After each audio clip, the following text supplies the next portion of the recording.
പ്രബോധനം മാത്രമല്ല, പ്രധാനപ്പെട്ടത് അവർ പ്രാവർത്തികമാക്കി സ്വന്തം ജീവിതത്തിൽ അത് മറ്റുള്ളവർക്ക് പകർന്നു കൊടുത്തു.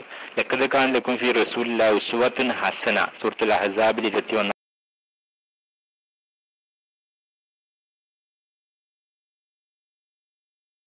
പ്രവാചകന്റെ ജീവിതം അത് പിൻപറ്റി. ഈ പറയുന്ന ഞാനും കേൾക്കുന്ന നിങ്ങൾ ഓരോരുത്തരും ഞാൻ പറയാൻ പോകുന്ന കുറച്ച് കാര്യങ്ങൾ അത് എന്തെയും നിങ്ങളുടെ ജീവിതത്തിൽ അത് പ്രാവർത്തികമാക്കണം. എന്നിട്ടത് ബാക്കിയുള്ളവർക്ക് പറഞ്ഞു കൊടുക്കാൻ ശ്രമിക്കണം.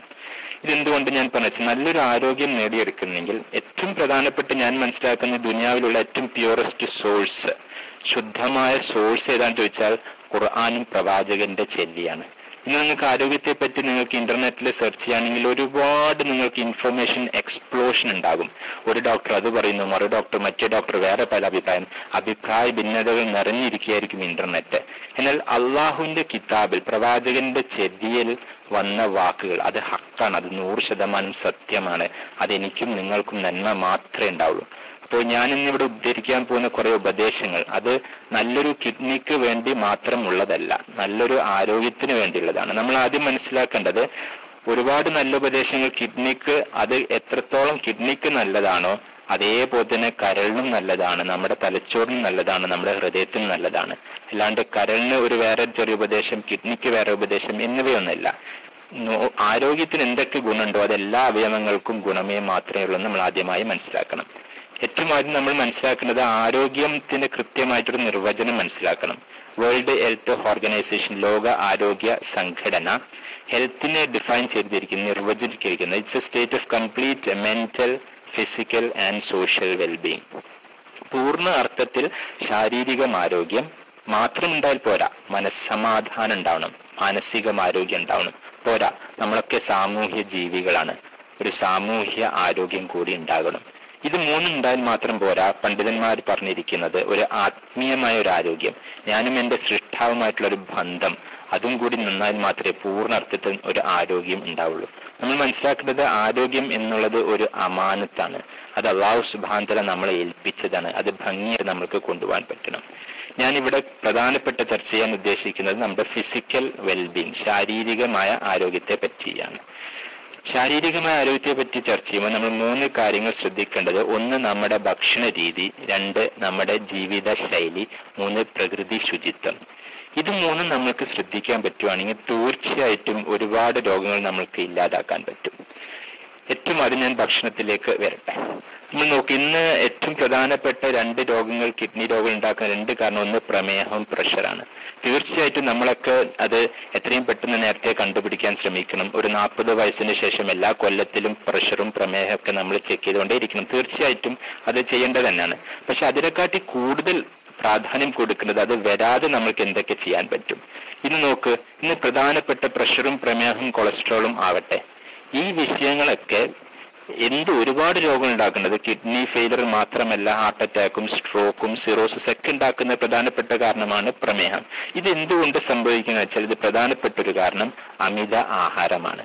നിങ്ങൾ നോക്കുക, അല്ലാഹു സുബ്ഹാനഹു വ തആല നമുക്ക് കൃത്യമായിട്ട് സൂറത്ത് താഹയിലെ 81-ാമത്തെ വചനത്തിൽ പഠിപ്പിച്ചു തരുന്നുണ്ട്. അതാണ് ഞാൻ ആദ്യം ഓതി വെച്ച ആയത്ത്. കുലൂ മിൻ തയ്യിബാതി മാ റസഖ്നാകും, നാം നൽകിയ ഭക്ഷണം നിങ്ങൾ ഭക്ഷിച്ചോളൂ. പക്ഷെ അല്ലാഹു സുബ്ഹാനഹു വ തആല കൃത്യമായിട്ട് പറയാ, വലാ തതഗൗ ഫീ, നിങ്ങൾ അതിര് ലംഘിക്കരുത്, അതിര് കവിയരുത്. അള്ളാഹു കൃത്യമായിട്ട് വളരെ ഗൗരവത്തോട് പറഞ്ഞ് മനസ്സിലാക്കുക. നിങ്ങൾ അതിര് ലംഘിച്ചാൽ അള്ളാഹുവിന്റെ ശാപകോപമുണ്ടാകും. പലപ്പോഴും നമ്മൾക്കൊരു ഭയമില്ല. ഈ ആയത്ത് നമ്മൾ ഓരോരുത്തർക്കും എതിരെ നാളെ പരലോകത്ത് വരാനുള്ള ആയത്താണ്. നമ്മൾ നിങ്ങൾക്ക് സൂറത്തുൽ അറാഫിലെ 31-ാമത്തെ വചനത്തിൽ അള്ളാഹു പറഞ്ഞു, വഖുലു വശ്റബു വലാ തുസ്രിഫു ഇന്നഹു ലാ യുഹിബ്ബുൽ മുസ്രിഫീൻ. നിങ്ങൾ ഭക്ഷണം കഴിച്ചോളൂ, വെള്ളം കുടിച്ചോളൂ, പക്ഷെ നിങ്ങൾ വലാ തുസ്രിഫു, ധൂർത്തുണ്ടാവരുത്, അതിര് കവിയരുത്. അള്ളാഹു പറയും, ഇന്നഹു ലാ യുഹിബ്ബുൽ മുസ്രിഫീൻ, നിങ്ങളെ ഇഷ്ടമല്ല. നിങ്ങൾ വളരെ നിസ്കരിക്കുന്ന മനുഷ്യനായിരിക്കും, മുവഹിദായിരിക്കും, പക്ഷെ നിങ്ങൾ ഭക്ഷണത്തെ കാര്യം നിങ്ങൾ അതിരെ ലംഘിച്ചാൽ അള്ളാഹുക്ക് എന്നെയും നിങ്ങളെയും ഇഷ്ടമല്ലെന്ന് അള്ളാഹു പറഞ്ഞത്. നിങ്ങൾ നോക്കൂ, പ്രവാചകൻ മുഹമ്മദ് നബി സല്ലല്ലാഹു അലൈഹി വസല്ലം എത്ര ഭംഗിയായിട്ടാണ് നമുക്ക് പഠിപ്പിച്ചു തന്നത്. നിങ്ങൾ വയറിന്റെ 1/3 ഭക്ഷണം, 1/3 വെള്ളം, മറ്റു 1/3 അത് വെറുതെ വിടുക. ആദമിന്റെ മുതുക് നിവർന്നു നിൽക്കാൻ 1 പിടി ഭക്ഷണം മതി എന്ന് പ്രവാചകൻ സല്ലല്ലാഹു അലൈഹി വസല്ലം പഠിപ്പിച്ചത്. ഒരു വിശ്വാസി 1 വയറേ കഴിക്കുള്ളൂ, എന്നാൽ ഒരു അവിശ്വാസി 7 വയറ് കഴിക്കും. ഞാനും നിങ്ങളൊക്കെ ഭക്ഷണം കഴിച്ച് 7 വയറായോ നമ്മൾ ചിന്തിക്കണം. ആയുർവേദത്തിൽ പലപ്പോഴും ചൊല്ലുണ്ട്, ഒരു നേരം തിന്നവൻ യോഗി, രണ്ടു നേരം തിന്നവൻ ഭോഗി, മൂന്നു നേരം തിന്നവൻ രോഗി. എന്നാൽ 4ഉം 5ഉം നേരം തിന്നൊക്കെ നമ്മൾക്ക് ദ്രോഹിയാണ്, സാമൂഹ്യ ദ്രോഹികൾ. മിക്കവാറും മറ്റുള്ളവരുടെ ഭക്ഷണം കൂടിയാണ് നമ്മൾ കഴിക്കുന്നത്. അതുകൊണ്ട് നമ്മൾ ഭക്ഷണം കഴിക്കുമ്പോൾ നമ്മുടെ വിശപ്പടങ്ങാൻ വേണ്ടി മാത്രം കഴിക്കണം, ജീവിതം നിലനിർത്താൻ വേണ്ടി. നിങ്ങൾക്ക് ആയിഷ ഒരു വചനമുണ്ട്, മാസങ്ങളോളം അടുപ്പ് കത്തിക്കാത്ത അവസരം ഉണ്ടായിരുന്നല്ലോ, മാസങ്ങളോളം. വല്ലാത്തൊരു അവസ്ഥയാണല്ലോ. ഇന്ന് നമ്മുടെ സ്ത്രീകളുടെ അവസ്ഥ എന്താണ്? രാവിലെ അടുക്കളയിൽ കയറിയ രാത്രി 10 മണി ശേഷമാണ് മടങ്ങി റൂമിലേക്ക് വരുന്നത്. എല്ലാം ഒരുപാട് ഭക്ഷണം ഉണ്ടാക്കാൻ മാത്രമാണ് അവരെ പ്രധാന ജോലി. അന്ന് സഹാബ വനിതകൾക്ക് അവർക്ക് ഒരുപാട് ഇബാദത്തിന് സമയം ഉണ്ടായിരുന്നു, അവർക്ക് ഖുർആൻ പാരായണം ചെയ്യാൻ ഒരുപാട് സമയം ഉണ്ടായിരുന്നു. ഇന്ന് നമ്മുടെ സ്ത്രീകൾക്കൊക്കെ പ്രധാനപ്പെട്ട ജോലി ഭക്ഷണം ഉണ്ടാക്കി കൊടുക്കാൻ മാത്രമാണ്. അഷറുഖാൻ പറഞ്ഞു, നിങ്ങൾ ഭക്ഷണം അളന്നെടുക്കണം, അളന്ന് അഭിവൃദ്ധി ഉണ്ടാവും. നമ്മൾ ഓരോരുത്തരുടെയും വീട്ടിൽ നമ്മുടെ ഭാര്യമാർ, ഉമ്മമാർ നമുക്ക് കൃത്യമായിട്ട് എത്രയാണോ ഭക്ഷണം അത് മാത്രം ഉണ്ടാക്കിയാൽ മതി.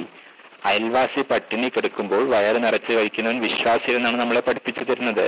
ഇന്ന് നമ്മുടെ കല്യാണമൊക്കെ നോക്കൂ, എന്തൊരു ധൂർത്താണ് സഹോദരന്മാരെ. ഒരുപാട് നമ്മുടെ ഭക്ഷണത്തിൽ വളരെ വളരെ വളരെ അതിരി ലംഘിച്ചിരിക്കുകയാണ്. അതുകൊണ്ട് തന്നെ അല്ലാഹു സുബ്ഹാനഹു വ തആല എന്നെയും നിങ്ങളെയും ഇഷ്ടപ്പെടുകയില്ല. നമ്മുടെ ഉമ്മത്തിനൊരു പ്രശ്നം എന്താ വെച്ചാൽ, നമ്മൾക്ക് തൗഹീദ് ഉണ്ട്, അതുകൊണ്ട് നമ്മൾ തിന്മകൾ വളരെ ലാഘവത്തോട് കാണാറുണ്ട്. ഒരിക്കലും പാടില്ല. തിന്മകൾ ചെറുതാവട്ടെ വലുതാവട്ടെ നമ്മൾ മനസ്സിലാക്കുന്നത്, അത് ധിക്കരിക്കുന്നത് സർവശക്തനായ അള്ളാഹുവിനെയാണ് നമ്മൾ ധിക്കരിക്കുന്നത്. അതുകൊണ്ട് നമ്മൾ ഭക്ഷണത്തിനെ കാറ്റി ശ്രദ്ധിച്ചേ മതിയാവുള്ളൂ. ലഖദ് കാന ലക്കും ഫീ റസൂലില്ലാഹി ഉസ്വത്തുൽ ഹസന. പ്രവാചകൻ മെലിഞ്ഞൊരു വ്യക്തിയായിരുന്നു. ആലോചിച്ച് നോക്കുക, വളരെ മെലിഞ്ഞൊരു വ്യക്തിയായിരുന്നു പ്രവാചകന്റെ. ഒരിക്കലൊരു ഒരു പ്രസംഗത്തിൽ ഒരാൾ പറഞ്ഞു, മുസ്ലിങ്ങൾ ഇന്ന് അള്ളാഹു പറഞ്ഞു ഭക്ഷണം കുറച്ച് കഴിക്കാൻ പാടുള്ളൂ, റസൂൽ സല്ലല്ലാഹു അലൈഹി വസല്ലം പറഞ്ഞു ഇങ്ങനെ കഴിക്കാൻ പാടുള്ളൂ, അത് നമ്മൾ അനുസരിക്കാൻ തയ്യാറല്ല. പക്ഷെ ഭൂമിയിൽ ഡോക്ടർമാർ പലപ്പോഴും പറയുമ്പോഴത്തേക്ക് അത് ഉടനെ അനുസരിക്കും. വല്ലാത്തൊരു വിരോധാഭാസമാണ്. പലപ്പോഴും എൻ്റെ രോഗിയുടെ അടുത്ത് ഞാൻ പറയാറുള്ളത്, അള്ളാഹു സുബ്ഹാനഹു വ തആല എനിക്കും നിങ്ങൾക്കും റിസ്ക് വിധിച്ചിട്ടുണ്ടാവും, ഒരു ജീവിതത്തിൽ ഇത്ര കഴിക്കേണ്ടത്. അത് പലപ്പോഴും നമ്മൾ ഒക്കെ 30-40 കൊല്ലത്തിന് കഴിച്ച് തീർത്തിട്ടുണ്ടാവും. പിന്നെ അങ്ങോട്ടുള്ള ബാക്കിയുള്ള 20 കൊല്ലമൊക്കെ ഭക്ഷണം ഒന്നും കഴിക്കാൻ പറ്റാത്ത അവസ്ഥയാണ്. പ്രഷർ, പ്രമേഹം, കൊളസ്ട്രോൾ. അതുകൊണ്ട് നമ്മൾക്ക് കഴിക്കുമ്പം അളവ് കുറയ്ക്കണം, ക്വാണ്ടിറ്റി കുറച്ചേ നമ്മൾ മതിയാവുള്ളൂ. ക്വാണ്ടിറ്റി കുറച്ചാൽ തീർച്ചയായിട്ടും നമ്മൾക്ക് ഒരുപാട് രോഗങ്ങൾ ഇല്ലാതാവും. ശരി, ഇനി എന്ത് കഴിക്കണം എന്ന് നമുക്ക് നോക്കാം. അല്ലാഹു സുബ്ഹാനഹു വ തആല കൃത്യമായിട്ട് നമുക്ക് പഠിപ്പിച്ച സൂറത്തുൽ ബഖറയിലെ 168, യാ അയ്യുഹന്നാസ് കുലൂ മിമ്മാ ഫിൽ അർളി ഹലാലൻ ത്വയ്യിബൻ. അള്ളാഹു അനുവദിച്ച കാര്യം ജനങ്ങൾക്ക്, മനുഷ്യന്മാർക്ക് എല്ലാവർക്കും നന്മ മാത്രമേ ഉള്ളൂ. അള്ളാഹു നിഷിദ്ധമാക്കിയതെന്തോ അതെല്ലാവർക്കും മോശമാണ്. അത് മുസ്ലിങ്ങൾക്ക് മാത്രമല്ല. നിഷിദ്ധമാക്കിയതോ അത് വളരെ വിരലെണ്ണാൻ തക്ക വിധത്തിലുള്ള ഭക്ഷണങ്ങൾ മാത്രമേ അള്ളാഹു നിഷിദ്ധമാക്കിയിട്ടുള്ളൂ. ഒരുപാട് കാര്യം അള്ളാഹു ഹലാലാക്കിയിട്ടുണ്ട്. ഹറാം നോക്കൂ, സൂറത്തുൽ മാഇദയിലെ 3-ാമത്തെ വചനത്തിൽ പറഞ്ഞു, ഹുർരിമത് അലൈക്കുമുൽ മൈത്തതു വദം വലഹുൽ ഖിൻസീർ. നമ്മളാരും രക്തം, മയ്യത്ത് അല്ലെ, ശവം നമ്മൾ തിന്നാറില്ല, രക്തം കുടിക്കാറില്ല, പന്നി മാംസം തിന്നാറില്ല. അള്ളാഹു മദ്യം നിഷിദ്ധമാക്കി. എല്ലാ തിന്മയുടെ മാതാവ്. തീർച്ചയായിട്ടും നമ്മൾ ആരും മദ്യപിക്കാറില്ല. എന്നാൽ നമ്മൾ തന്നെ ചിലവർ ചെയ്യുന്ന ഒരു തിന്മയാണ് സിഗരറ്റ് വലി. ദയവ് ചെയ്ത് സിഗരറ്റിനെ പുറത്തുതന്നെ എഴുതിയിരിക്കുന്ന cigarette smoking is injurious to health. ഇനി നോക്ക്, പണ്ഡിതന്മാർ 2 ആയത്തിന്റെ അടിസ്ഥാനത്തിൽ ഇജ്മാ ഉണ്ട് സിഗരറ്റ് വലിയ ഹറാമാണെന്ന്. ഒന്ന് സൂറത്തുൻ നിസായിലെ 29-ാമത്തെ വചനം, വലാ തഖ്തുലു അൻഫുസകും, നിങ്ങൾ സ്വന്തം നഫ്സിനെ കൊല്ലല്ലേ. രണ്ടാമത്തത് വലാ തുൽഖൂ ബി ഐദികും, സൂറത്തുൽ ബഖറയിലെ, നിങ്ങളുടെ കൈകൾ കൊണ്ട് നിങ്ങൾ നാശത്തിലേക്കാക്കരുത്. അതുകൊണ്ട് ദയവ് ചെയ്ത് നമ്മൾ സിഗരറ്റ് പാടില്ല, മദ്യം പാടില്ല. അതുപോലെ തന്നെ കുട്ടികൾക്ക് കൃത്യമായിട്ട് ബോധവൽക്കരിക്കണം. മയക്കുമരുന്നുകളൊക്കെ നിന്ന് സ്കൂളിൽ വിതരണം ചെയ്തുകൊണ്ടിരിക്കുകയാണ്. ഹാൻസ്, കഞ്ചാവ്, ഹെറോയിൻ. ഇവിടൊക്കെ നമുക്ക് എന്ത് ചെയ്യാൻ പറ്റും? നമ്മുടെ മക്കളെ കൃത്യമായിട്ട് ഇഹ്സാൻ പഠിപ്പിക്കണം. എവിടെയാണെങ്കിലും മകൻ, നീ ഒറ്റക്കാണെങ്കിൽ നീ ഒറ്റക്കല്ല, നിന്നെ കണ്ടുകൊണ്ടിരിക്കുന്ന നിന്റെ റബ്ബുണ്ട്. അത് ടിവിന്റെ മുമ്പിലാണെങ്കിലും ഇന്റർനെറ്റിലാണെങ്കിലും ഒറ്റക്ക് റൂമിലാണെങ്കിലും സ്കൂളിലാണെങ്കിലും നമ്മൾ ദുനിയാവിനെ പലവരെയും പേടിക്കേണ്ട, അള്ളാഹുവിനെ മാത്രം പേടിച്ചാൽ മതി. അള്ളാഹുവിനെ മാത്രം പേടിച്ചാൽ ദുനിയാവിനെ ആരെയും പേടിക്കേണ്ട ആവശ്യമില്ല. കൃത്യമായിട്ടുള്ള ബോധം കുട്ടികൾക്ക് ഉണ്ടാക്കി കൊടുക്കണം. ഈ ഹീറോയിനും ഇതൊക്കെ അതിൻ്റെയൊക്കെ അഡിക്റ്റ് അയക്കാൻ വളരെ ബുദ്ധിമുട്ടാണ്. ശരി, ഇതൊന്നും നമ്മൾ കഴിക്കുന്നില്ല നമ്മൾക്ക് വിചാരിക്കാം. ഇനി നമ്മൾ നോക്കുക, നമ്മൾ എന്ത് കഴിക്കുന്നു? വെജിറ്റേറിയൻ വേണോ നോൺ വെജിറ്റേറിയൻ വേണോ? എന്നാൽ മനുഷ്യന്റെ പ്രകൃതിക്ക് അനുയോജ്യമായ കാര്യം ഇത് രണ്ടും കഴിക്കാനുള്ളതാണ്. തീർച്ചയായിട്ടും വെജിറ്റേറിയനും നോൺ വെജിറ്റേറിയനും കഴിക്കാം. എന്നാൽ നിങ്ങൾ ഖുർആനിലുടനീളം നിങ്ങൾ നോക്കാം, സ്വർഗത്തെ പറ്റി പറയുന്നിടത്തൊക്കെ പറയുന്നത് ഫീഹിമാ ഫാക്കിഹത്തും വനഖ്ലു വറുമ്മാൻ ഫീഹിമാ ഫാക്കിഹത്തും മിൻ കുല്ലി സൗജാൻ. പഴങ്ങൾ, ഫ്രൂട്ട്സ്, ഇതിനെപ്പറ്റി ഒരുപാട് പറഞ്ഞിട്ടുണ്ട്. പ്രവാചകന്റെ ഭക്ഷണ രീതി എടുത്തു നോക്കിയാൽ വെള്ളരിക്കയും വത്തക്കയും, ഈത്തപ്പഴം വത്തക്കയും ഇതൊക്കെ കഴിച്ചിട്ടുണ്ടായിരുന്നു. ഇതിലൊക്കെ ഒരുപാട് ആന്റി ഓക്സിഡൻസ് ഉണ്ടെന്നാണ് പറയുന്നത്. നോൺ വെജിറ്റേറിയൻ ഡയറ്റ് പ്രവാചകൻ കഴിച്ചിരിക്കുന്നത് ഒരുപാട് അവസരങ്ങളാണ്. വലിയമത്ത്, അക്കീക്കത്ത്, ഈദിന്റെ അവസരത്തിലാണല്ലോ നോൺ വെജിറ്റേറിയൻ കഴിച്ചത്. എന്നാൽ ഇന്ന് നമ്മളൊക്കെ വെറും നോൺ വെജിറ്റേറിയൻസ് മാത്രമായി പോകുന്നുണ്ട്. നോൺ വെജിറ്റേറിയൻസ് എന്ന കാര്യം നമ്മൾക്കറിയാം. അല്ലാഹു സുബ്ഹാനഹു വ തആല സൂറത്തുൽ നഹലിലെ 14-ാമത്തെ വചനത്തിൽ കടലിലെ പുതുമാംസത്തെ പറ്റി പറഞ്ഞു. മത്സ്യം തീർച്ചയായിട്ടും നല്ലതാണ്. എന്നാൽ ഇന്ന് പലപ്പോഴും എല്ലാവർക്കും മത്സ്യം പൊരിച്ച് കഴിക്കേണ്ട ഒരു അവസ്ഥയാണ്. ഫർള് പോലെയാണ്. മലയാളികൾക്ക് പ്രത്യേകിച്ചും ഇന്ന് ഉച്ചക്ക് പൊരിച്ച മീൻ കിട്ടിയില്ലെങ്കിൽ വല്ലാത്തൊരു വിഷമാണ്. ഞാൻ പലപ്പോഴും നിങ്ങൾ മനസ്സിലാക്കേണ്ടത്, ഈ പൊരിച്ചത് ദിവസം നമ്മുടെ കഴിക്കുമ്പോൾ നമ്മുടെ ശരീരത്തിൽ ഒരുപാട് ടോക്സിൻ അടങ്ങിക്കൂടി വരുന്നുണ്ട്. അതൊരു ദിവസം കഴിച്ചാൽ, അത് ഒരു കൊല്ലം കഴിച്ചാൽ 365 ദിവസം, 10 കൊല്ലം കഴിയുമ്പോഴേക്ക് 3650 ദിവസം നമ്മൾ കഴിച്ചു. നമുക്കറിയാം തിന്മേന്റെ കാര്യം അങ്ങനെയാണല്ലോ പ്രവാചകൻ പഠിപ്പിച്ചത്. ഒരു ചെറിയ തിന്മ അത് ദിവസം ചെയ്തുകൊണ്ടിരിക്കുമ്പോൾ അത് വൻ പാവമായിട്ട് മാറും. ഇതുപോലെ തന്നെ മനുഷ്യന്റെ ശരീരത്തിൽ ക്യാൻസറുകളും എല്ലാം ഉണ്ടാവുന്നത്. നമ്മൾ ദിവസം പൊരിച്ചത് കഴിക്കാം. ദയവ് ചെയ്ത് നമ്മൾ ഈ പൊരിച്ചതൊക്കെ ഒഴിവാക്കണം. പ്രത്യേകിച്ചും ഗൾഫ് സിൻഡ്രോം എന്ന് നമ്മൾ ഇവിടുന്ന് പറയും. ക്ഷമിക്കണം, നിങ്ങൾ ആരും ഉദ്ദേശിച്ചില്ല. ഗൾഫ് സിൻഡ്രോം പറയുന്നത് ഇന്ന് പ്രശ്നം എന്താ വെച്ചാൽ എല്ലാവരും പൊരിച്ചതും എല്ലാം ചിക്കനും ഒക്കെ കഴിച്ചിട്ട് എന്ത് സംഭവിക്കുന്നു? ഒരുപാട് യൂറിക് ആസിഡ് കൂടുന്നു. ഈ യൂറിക് ആസിഡ് നമ്മൾ കിഡ്നി സ്റ്റോൺസ് ഉണ്ടാകാൻ കാരണമാവുന്നുണ്ട്. അതുപോലെ തന്നെ കിഡ്നി രോഗങ്ങൾ ഉണ്ടാവാനുള്ള കാരണമുണ്ട്. ഇപ്പോൾ അതാണ് ഫാസ്റ്റ് ഫുഡ് കൾച്ചർ. നമ്മൾ പറയാറുള്ളത് ഫാസ്റ്റ് ഡെത്ത് ആണ്, ജങ്ക് ഫുഡ് കൾച്ചറാണ്. ദയവ് ചെയ്ത് നമ്മുടെ കുട്ടികൾക്കൊന്നും ഇതൊന്നും ശീലമാക്കരുത്. കുട്ടികളെ ചെറിയ പ്രായത്തിൽ തന്നെ ശീലാക്കിയാൽ അവർക്ക് 10-25 വയസ്സിന് പ്രമേഹം വരുന്നുണ്ട്. നിങ്ങളൊന്ന് ആലോചിച്ച് നോക്കുക. നമ്മുടെ മാതാപിതാക്കൾക്ക് പ്രമേഹം, പ്രഷറൊക്കെ വന്നത് 50-60 വയസ്സിലാണ്. ഇപ്പോഴത്തെ തലമുറകൾക്ക് വരുന്നത് 20 വയസ്സില്. അടുത്ത തലമുറ വരാൻ പോകുന്നത് 20-25 വയസ്സാകുമ്പോഴത്തേക്ക് പ്രമേഹമൊക്കെ വരും. അതുകൊണ്ട് ദയവ് ചെയ്ത് ഈ ജങ്ക് ഫുഡ് കൾച്ചറൊക്കെ ഒഴിവാക്കണം.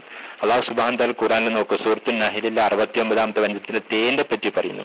നമ്മൾ ദിവസം കുട്ടികൾക്കും നമ്മുടെ എല്ലാവരും ഒരു ഗ്ലാസ് വെള്ളത്തിൽ തേന് കലക്കി ദിവസം രാവിലെ കുടിച്ചു. ഒരുപാട് അതിനെ അല്ലാഹു സുബ്ഹാനഹു വ തആല വിളിച്ചിരിക്കുന്ന ഷിഫാഉൻ ലിന്നാസ് ആണ്. അതിന് ശമനം ഉണ്ടെന്നാണ്. അതിന് ഇന്ന് പഠനം പറയുന്നത് അതിന് ആന്റി ബാക്ടീരിയൽ ആക്ടിവിറ്റി ഉണ്ട്. മുറിവ് വരട്ടാൻ നല്ലതാണ്. സ്കിന്നിൽ പഠിപ്പിക്കുന്നുണ്ട്. ആന്റി ഓക്സിഡൻസ് ഉണ്ട് തേനില്. അത് നമ്മൾ ശീലമാക്കണം. ഖുർആനിൽ ഒരുപാട് കാര്യങ്ങൾ ഞാൻ പറഞ്ഞല്ലോ, അത് നമ്മൾ വെറുതെ ആയത്ത് വായിച്ചു പോകാതെ നമ്മുടെ ജീവിതത്തിൽ ഒരു മാറ്റം ഉണ്ടാവണം. സൂറത്തുൽ നഹലിലെ 66-ാമത്തെ വചനത്തിൽ പാലിനെ പറ്റി പറഞ്ഞു. പാലിന്റെ പ്രാധാന്യം, സ്ത്രീകൾ, ഗർഭിണികൾ, പ്രായമുള്ള ഉപ്പമാർ അല്ലെങ്കിൽ കുട്ടികൾക്ക്, ഇവർക്കൊക്കെ പാല് വളരെ അത്യാവശ്യമാണ്. ഒരുപാട് ഗുണം ചെയ്യും.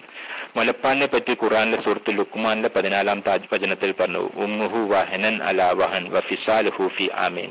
കൃത്യമായിട്ട് 14 നൂറ്റാണ്ടുകൾ മുമ്പ് അള്ളാഹു പഠിപ്പിച്ചു തരാം, 2 കൊല്ലം പൂർണ്ണമായിട്ട് കുട്ടികൾക്ക് മുലപ്പാല് കൊടുക്കണം. അതുകൊണ്ട് നോക്ക്, കുട്ടികൾക്ക് ഒരുപാട് ഗുണമുണ്ട്. പോരാ, മാതാവിന് പോലും ബ്രസ്റ്റ് ക്യാൻസർ ഒക്കെ തടയുന്നു. നോക്ക്, വെള്ളത്തെ പറ്റി നോക്ക്. ഇന്നത്തെ പ്രധാനപ്പെട്ട തീം, വേൾഡ് കിഡ്നി ഡേന്റെ ഒരു തീമാണ് start the day with a glass of water. രാവിലെ ഒരു ഗ്ലാസ് വെള്ളത്തിൽ തൊട്ട് തുടങ്ങട്ടെ. നമ്മൾ ശരാശരി ഒരു ദിവസം ഒരാൾ മൂത്രമൊഴിക്കുന്നത് 1.5 തൊട്ട് 2 ലിറ്റർ ആണ്. അപ്പോൾ നമ്മൾ അതിന് കഴിഞ്ഞ് കണക്കാക്കിയിട്ട് തന്നെ ഒരു 8-10 ഗ്ലാസ് ദിവസം വെള്ളം കുടിച്ചിരിക്കണം. അത് പ്രത്യേകിച്ചും സ്റ്റോൺസ്, കല്ലുകൾ തടിയും, മൂത്രക്കല്ല് ഉണ്ടാവാനും നോക്കും. അതുമാത്രമല്ല, മൂത്രത്തിൽ ഇൻഫെക്ഷൻ വരാനുള്ള സാധ്യതയും വളരെ കുറയും. അതുകൊണ്ട് വെള്ളം ധാരാളമായിട്ട് കുടിക്കണം. പ്രത്യേകിച്ചും ചൂടുള്ള നാട്ടിലൊക്കെ പലപ്പോഴും നമ്മൾ വെള്ളത്തിന്റെ കാര്യത്തിൽ വളരെ മോശമാണ്. ഞാൻ നോക്കൂ, റസൂൽ സ്വല്ലല്ലാഹു അലൈഹി വസല്ലം ഇതിലും നമുക്ക് ഒരുപാട് ഉപദേശങ്ങൾ നൽകിയിട്ടുണ്ട്. വെള്ളം കുടിക്കാൻ പറഞ്ഞു, ഇരുന്ന് കുടിക്കാൻ പറഞ്ഞു, വലത്തെ കൈയോട് കുടിക്കാൻ പറഞ്ഞു, വെള്ളത്തിലേക്ക് ഊതരുതെന്ന് പറഞ്ഞു, ഒട്ടകം കുടിക്കുന്ന പോലെ ഒറ്റടിക്ക് കുടിക്കരുതെന്ന് പറഞ്ഞു, ഭക്ഷണത്തിന് മുമ്പും ശേഷം വെള്ളം കുടിക്കണം പറഞ്ഞു, മധുരപാനീയം, ശീതളം റസൂൽ സ്വല്ലല്ലാഹു അലൈഹി വസല്ലം ഇഷ്ടമാണെന്ന് പറയുന്ന ഹദീസുകൾ.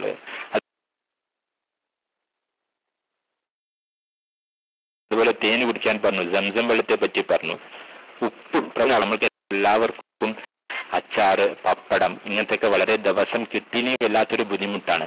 അതൊക്കെ നമ്മൾ ദയവ് ചെയ്ത് ഒഴിവാക്കണം. എന്തുകൊണ്ട് വെച്ചാൽ ഈ ഉപ്പ് ദിവസം നമ്മൾ തിന്നുമ്പോൾ നമുക്കൊക്കെ പ്രഷർ വരും, ഹൈപ്പർ ടെൻഷൻ ഉണ്ടാവും. ഈ ഹൈപ്പർ ടെൻഷൻ കിഡ്നി രോഗം ഉണ്ടാകാനുള്ള ഒരു പ്രധാനപ്പെട്ട ഒരു കാരണമാണ്. അതുപോലെ ഉപ്പിലിട്ട സാധനം പലപ്പോഴും സോൾട്ടഡ് ഫുഡ്സ് ഒക്കെ ഉണ്ട്. അത് ഭക്ഷണം ചീത്തയാവാതെ നിൽക്കാൻ വേണ്ടി ചെയ്യുന്നതാണ്. അതൊക്കെ നമ്മൾ ദിവസം കഴിക്കുമ്പോൾ ഒരുപാട് അപകടം വരുത്തും. അപ്പം ഭക്ഷണത്തിലെ കാര്യം നമ്മൾ കഴിയുന്നത്ര ശ്രദ്ധിക്കാം. ഇനി രണ്ടാമത്തെ ഒരു വിഷയമുള്ളത് നമ്മുടെ ജീവിത ശൈലി. ജീവിതശൈലി നമ്മൾ പ്രധാനപ്പെട്ട വിഷയം എന്നുള്ളതാണ്. ശുദ്ധി എന്നുള്ളത് ഈമാന്റെ ഭാഗമാണ്. അത് ശുദ്ധമായ മനസ്സ്, വസ്ത്രം, വീട്, പരിസരം, നാട് എല്ലാം എല്ലാ അർത്ഥത്തില് ശുദ്ധിയുള്ളതാവണം. കുട്ടികൾക്ക് രാവിലെയും രാത്രിയും കുളിപ്പിക്കണം. എപ്പോഴും നമ്മൾ ഒളുവിന്റെ അവസ്ഥയിലാണ് നമ്മളുള്ളത്. ഒളു എടുക്കുമ്പോൾ നമ്മൾക്കറിയാം, മൂക്കിൽ വെള്ളം കയറ്റി ചുറ്റുമ്പോൾ ഒരുപാട് ബാക്ടീരിയകൾ പോകുന്നുണ്ട്. പ്രവാചകൻ കൽപ്പിച്ചു പല്ല് തേക്കാൻ വാക്ക് ചെയ്യാൻ കൽപ്പിച്ചു. ഓരോ ഒളുവിന്റെ മുമ്പ് നിങ്ങളും പല്ല് തേക്കണമെന്ന് പറഞ്ഞു. കുട്ടികൾക്ക് കൃത്യമായിട്ട് പല്ല് തേക്കാൻ കൽപ്പിക്കണം. എന്നാൽ ഇന്ന് നമ്മളെ മുന്നിലുള്ളത് എല്ലാം വിഷം കലർന്നാണ്. ശുദ്ധിയുള്ളത് ഒന്നുമില്ല. ശുദ്ധിയുള്ള വായുവില്ല, വെള്ളം കിട്ടാനില്ല, പച്ചക്കറികളില്ല, മാംസം എല്ലാം അശുദ്ധിയാണ്. എല്ലാം വിഷം ചേർത്താണ്, ഇഞ്ചക്ഷൻ ചേർത്താണ്. ഇതിനെന്താണ് നമുക്ക് പരിഹാരമുള്ളത്? ഒന്ന് നമുക്ക് ചെയ്യാനുള്ളത്, നമുക്ക് സ്വന്തം കൃഷി നടത്താം. അത് പലപ്പോഴും നമ്മൾക്ക് ആർക്കും സാധ്യമല്ല.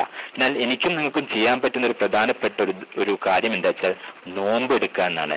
നിങ്ങൾ നോക്ക്, ഇന്ന് മെഡിസിൻ ഇന്റർമിറ്റന്റ് ഫാസ്റ്റിംഗ്, ഇന്ന് നമ്മൾക്ക് നമ്മൾ അലോപ്പതി മെഡിസിനിൽ ഒരു ചികിത്സാ രീതിയായിട്ട് ഇന്റർമിറ്റന്റ് ഫാസ്റ്റിംഗ്, എപ്പോഴും പട്ടിണി കിടക്കല്ല പറയുന്നത്, ഇന്റർമിറ്റന്റ് ഫാസ്റ്റിംഗ്. അൽസൈമേഴ്സ് ഡിസീസ് വരെ തടയുമെന്നാണ് പറയുന്നത്. ഇന്റർമിറ്റന്റ് നമ്മളറിയാം, നമുക്ക് സുബഹി തൊട്ടിട്ട് മഗ്രിബ്, നമ്മൾ പലരും റമദാൻ മാത്രമേ നമ്മൾ നോമ്പ് നോക്കാറുള്ളൂ. പാടില്ല.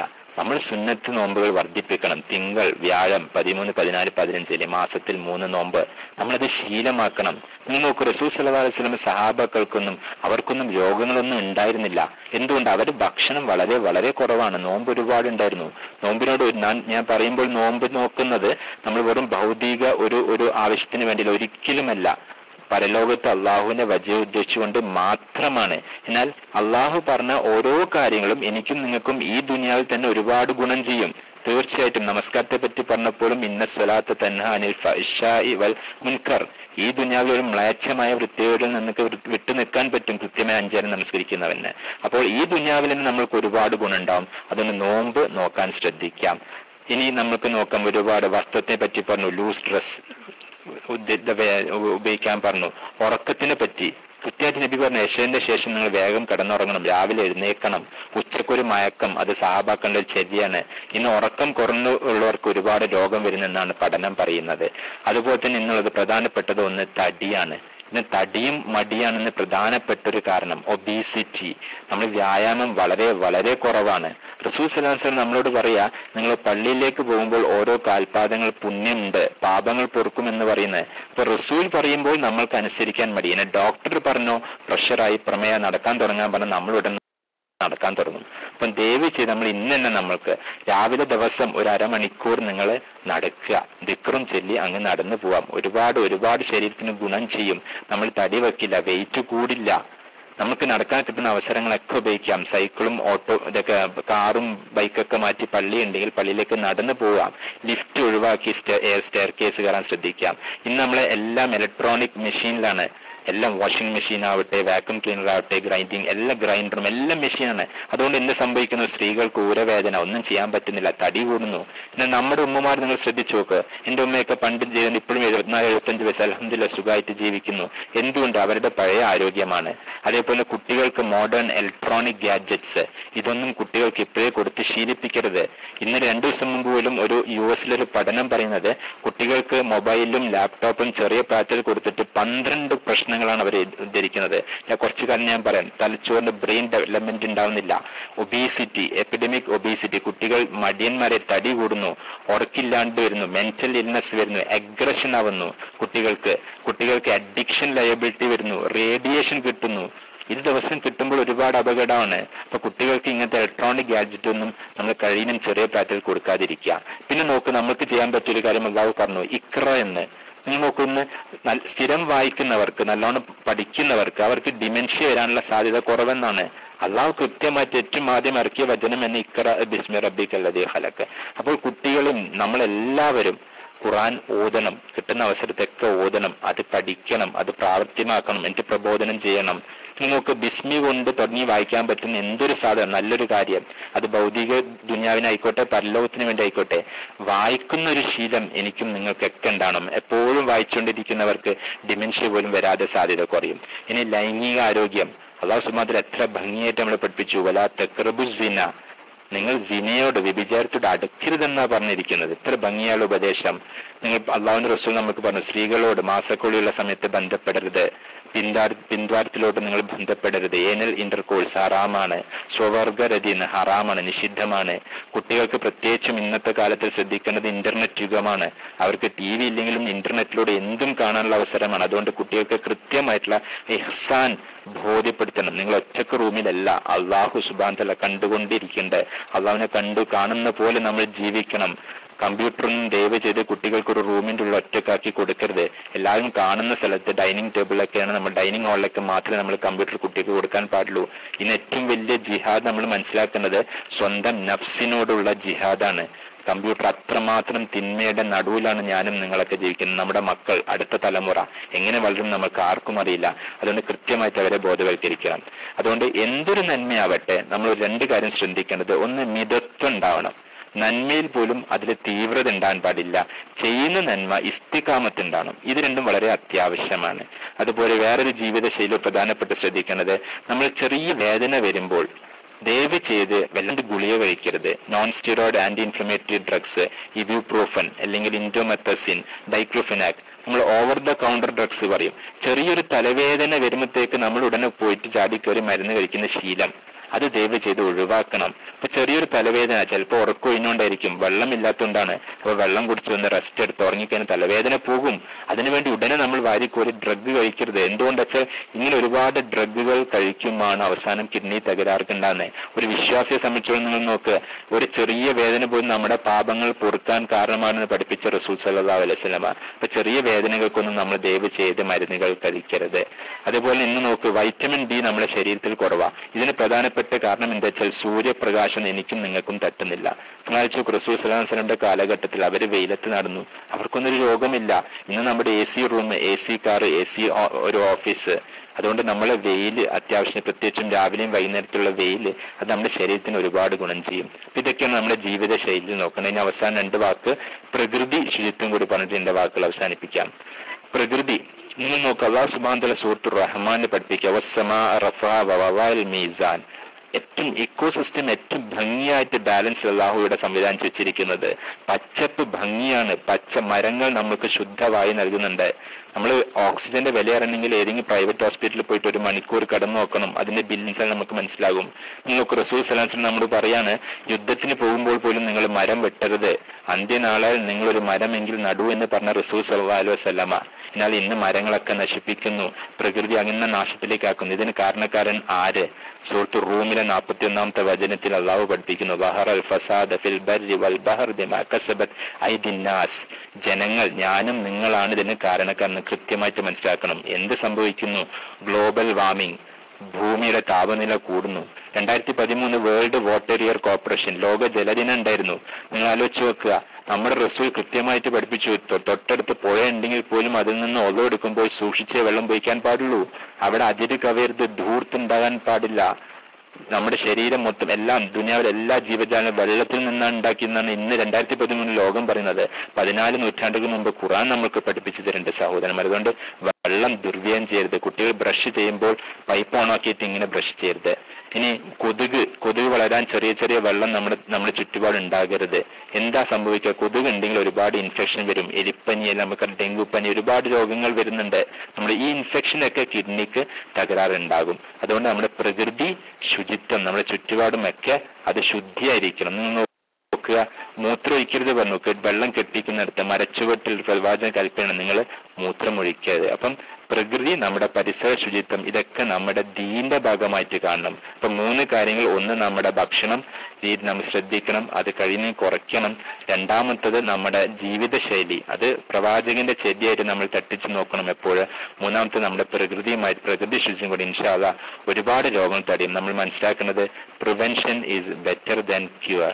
രോഗം വന്നിട്ട് ചികിത്സയെക്കാട്ടി എത്രയോ നല്ലത് രോഗം വരാതെ നമ്മൾ കാത്തു സൂക്ഷിക്കണം. അല്ലാഹു സുബ്ഹാനഹു തആല നമ്മൾ ഓരോരുത്തർക്കും നല്ല ആരോഗ്യം ആഫിയത്ത് നൽകി അനുഗ്രഹിക്കുമാറാകട്ടെ. നമ്മളെ മരണത്തിന്റെ സമയത്തിൽ നല്ല ഈമാനോട് മരിക്കാനുള്ള തൗഫീഖ് അല്ലാഹു സുബ്ഹാനഹു തആല നമ്മൾ ഓരോരുത്തർക്കും നൽകുമാറാകട്ടെ. വആഖിറു ദഅവാന അനിൽ ഹംദുലില്ലാഹി റബ്ബിൽ ആലമീൻ. അസ്സലാമു അലൈക്കും വറഹ്മത്തുള്ളാഹി വബറകാതുഹു. എന്തെങ്കിലും ചോദ്യം ഉണ്ടെങ്കിൽ നിങ്ങൾക്ക് ചോദിക്കാം.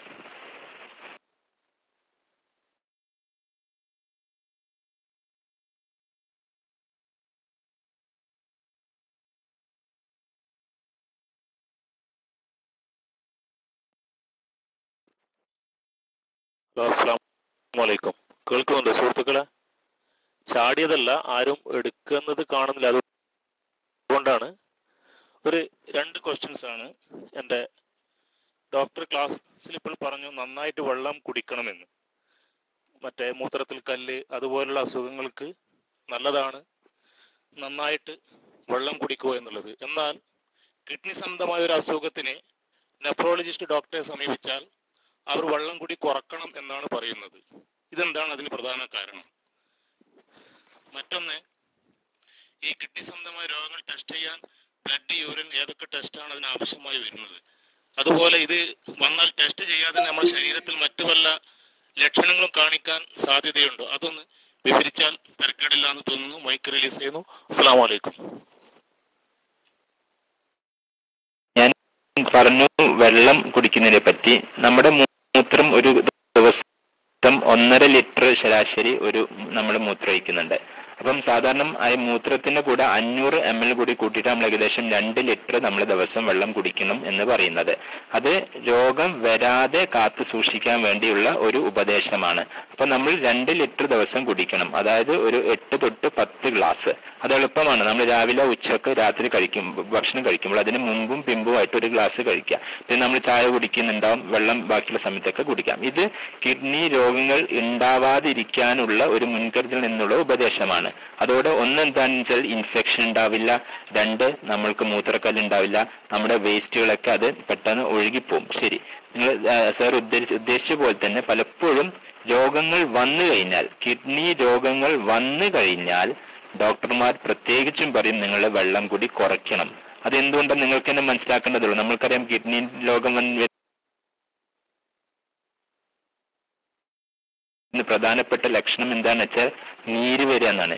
കാലം മൂത്രം ഒഴുകി പോകുന്ന പോലെ, പ്രത്യേകിച്ചും അക്യൂട്ട് റീനൽ ഫെയിലർ, പെട്ടെന്ന് കിഡ്നി പ്രവർത്തനം നിഷ്ഫലമായാൽ നമ്മൾ സാധാരണ മൂത്രയിക്കുന്ന പോലെ മൂത്രയിക്കില്ല, മൂത്രം കുറയും.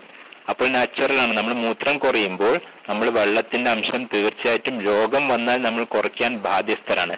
അതുകൊണ്ടാണ് നെഫ്രോളജിസ്റ്റ് കിഡ്നി ഫെയിൽ ചെയ്ത് കഴിഞ്ഞാൽ നിങ്ങൾ വെള്ളത്തിന്റെ അളവ് കുറയ്ക്കണം. എത്രയാണ്?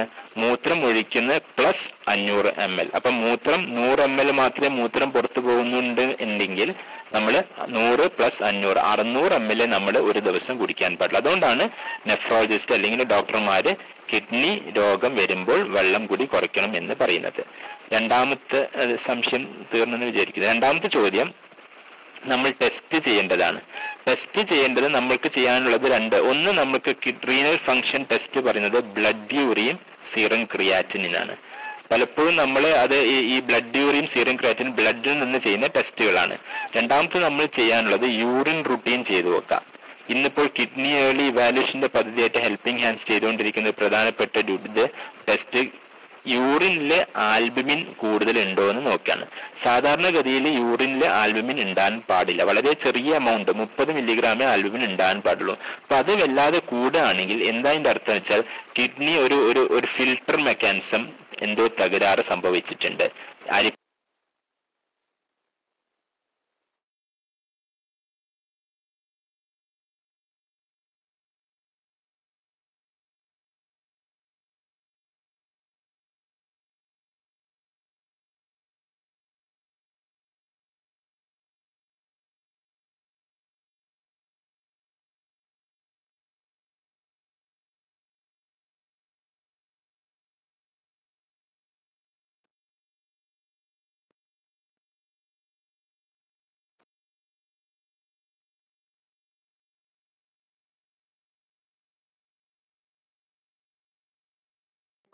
റഹ്മത്തുള്ളാഹി വബറകാതുഹു. ഡോക്ടർ മൈക്ക് വിട്ടിട്ടുണ്ട്, മൈക്കിലില്ല. നിങ്ങൾ ID താഴെ കാണുന്നുണ്ട്, മൈക്കിലില്ല. മൈക്കിൽ ലിസൺ.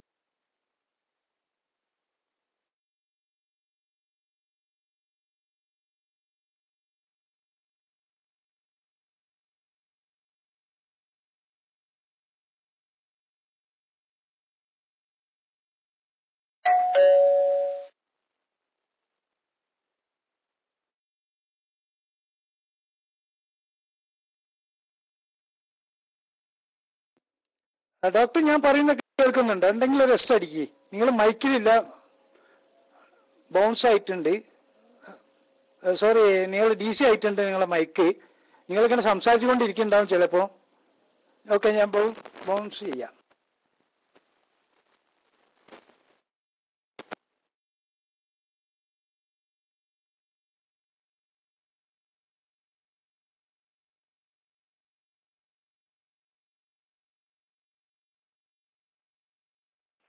രണ്ടാമത്തത് ടെസ്റ്റ് ചെയ്യുന്നവർ. അപ്പൊ നമുക്ക് യൂറിനിൽ ആൽബുമിൻ ഉണ്ടോ എന്ന് നോക്കാം. യൂറിനിൽ ആൽബുമിൻ ഉണ്ടെന്നുണ്ടെങ്കിൽ നമുക്ക് അത് ബ്ലഡ് എടുത്തിട്ട് ബ്ലഡ് യൂറിയ സീറം ക്രിയാറ്റിൻ ചെയ്യാം. അപ്പം ഇതാണ് നമ്മൾ ടെസ്റ്റ് ചെയ്യേണ്ടത്. ഇനി പ്രധാനപ്പെട്ട ലക്ഷണങ്ങൾ ചോദിച്ചാൽ കിഡ്നി ഫെയിലിന് എന്ത് ലക്ഷണം എന്തും സിംറ്റംസ് ആയിട്ട് വരാം. അപ്പോൾ പലപ്പോഴും നമ്മൾ മനസ്സിലാക്കുന്നത് കാലില് നീരെന്നാണ്. പലവർക്കും ബേജാറ് കാലിൽ നീര് വരുന്നത് തന്നെ കിഡ്നിക്ക് എന്തോ തകരാറ് സംഭവിച്ചിട്ടുണ്ടോ. അങ്ങനെ കാലിൽ നീര് വരാൻ പലപ്പോഴും ഒരുപാട് കാരണമുണ്ട്. ചിലപ്പം സ്ത്രീകൾക്ക് പ്രത്യേകിച്ച് ഒരു പ്രായമായി കഴിഞ്ഞാൽ കാലിൽ വളരെ സാധാരണ, അത് കാണുമ്പോഴേക്ക് നമ്മൾ ഉടനെ ബേജാറാവേണ്ട ആവശ്യമൊന്നുമില്ല. പക്ഷെ മറിച്ച് നമ്മൾ തീർച്ചയായിട്ടും ബ്ലഡ് യൂറിയ സീറം ക്രിയാറ്റിൻ ബ്ലഡിൽ ചെക്ക് ചെയ്യുന്നത് എപ്പോഴും നല്ലതാണ്. യൂറിൻ റൂട്ടീൻ ചെക്ക് ചെയ്യുന്നത് നല്ലതാണ്. അതൊന്നും കുഴപ്പമില്ല, നമുക്ക് സമാധാനമായിട്ടിരിക്കാം. അപ്പം ലക്ഷണങ്ങൾ ചോദിച്ചാൽ ഒന്ന് കാലില് നീര് വരും. രണ്ടാമത്തത് രക്തക്കുറവ് ഉണ്ടാവും. പ്രായമുള്ളവർക്ക് പ്രത്യേകിച്ചും രക്തക്കുറവ് ഉണ്ടാകുമ്പോൾ നമ്മൾ ഒരു കാരണം കിഡ്നി ഫെയിൽ ചെയ്തിട്ടുണ്ടോ നോക്കണം. മൂന്നാമത്തത് പ്രഷർ വല്ലാതെ കൂടുക, ഇതും കിഡ്നി ഫെയിലിയറിന്റെ ഒരു ലക്ഷണമാണ്. പിന്നെ ഒരുപാട് ലക്ഷണങ്ങളുണ്ട്. കിഡ്നി മൊത്തം പോയിക്കാൻ നമ്മൾക്ക് തലച്ചോറിനെ ബാധിക്കും, നമ്മുടെ ഹാർട്ടിനെ ബാധിക്കും, വയറിനെ ബാധിക്കും, ഒരുപാടുണ്ട്. അതൊക്കെ കിഡ്നി ഫെയിലിയറിന്റെ അങ്ങേ ലേറ്റ് സ്റ്റേജിലാണ്. നമ്മൾ മനസ്സിലാക്കേണ്ട ഒരു വിഷയം, കിഡ്നി അൽഹംദുലില്ലാഹ് അല്ലാഹു തന്ന നമുക്ക് കിഡ്നി അത് 80% നശിച്ചാലും അതിങ്ങനെ പ്രവർത്തിച്ചുകൊണ്ടേയിരിക്കും. ബാക്കി 20% ഉണ്ടെങ്കിൽ പോലും അതിങ്ങനെ പ്രവർത്തിച്ചുകൊണ്ടേയിരിക്കും. ഈ 20% കൂടി പോയി തുടങ്ങുമ്പോൾ ഈ ശരീരത്തിലും യൂറിയ ക്രിയാറ്റിൻ ഇങ്ങനത്തെയൊക്കെ ഒരുപാട് കൂടി വരുന്നത്. അപ്പൊ അതുകൊണ്ടാണ് നമ്മൾ ഈ prevention is better than cure, ലോകാടിസ്ഥാനത്തിൽ ഇന്ന് കിഡ്നി രോഗങ്ങൾ നേരത്തെ തന്നെ എന്തെങ്കിലും വരുന്നുണ്ടോ എന്ന് കണ്ടുപിടിക്കാൻ വേണ്ടി ജനങ്ങളെ ബോധവാന്മാരാക്കുന്നത്. ഈ ബോധവാൻ വരുമ്പോൾ നമ്മൾ മനസ്സിലാക്കേണ്ട ഒരു വിഷയം, നമ്മൾ ആരും വളരെ ബേജാറായിട്ട് ഇത് എന്തോ എപ്പോഴും എല്ലാ കൊല്ലം ഇങ്ങനെ ചെക്ക് ചെയ്തുകൊണ്ടേയിരിക്കേണ്ട ഒരു പ്രവണത, അതും ഒരു മോശമാണ്, അതും നല്ലതല്ല.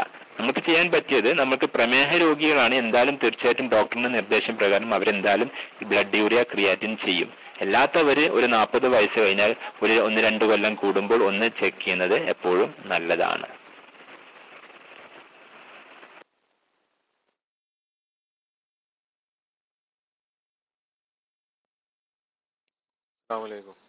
കേൾക്കുന്നുണ്ടോ?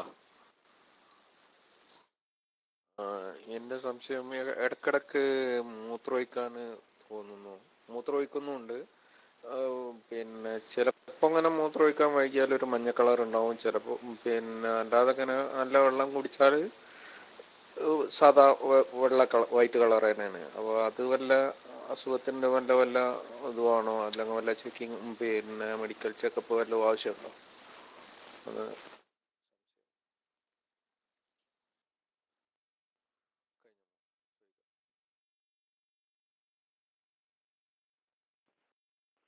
മൂത്രം ഇടക്കിടക്ക് ഒഴിക്കുക.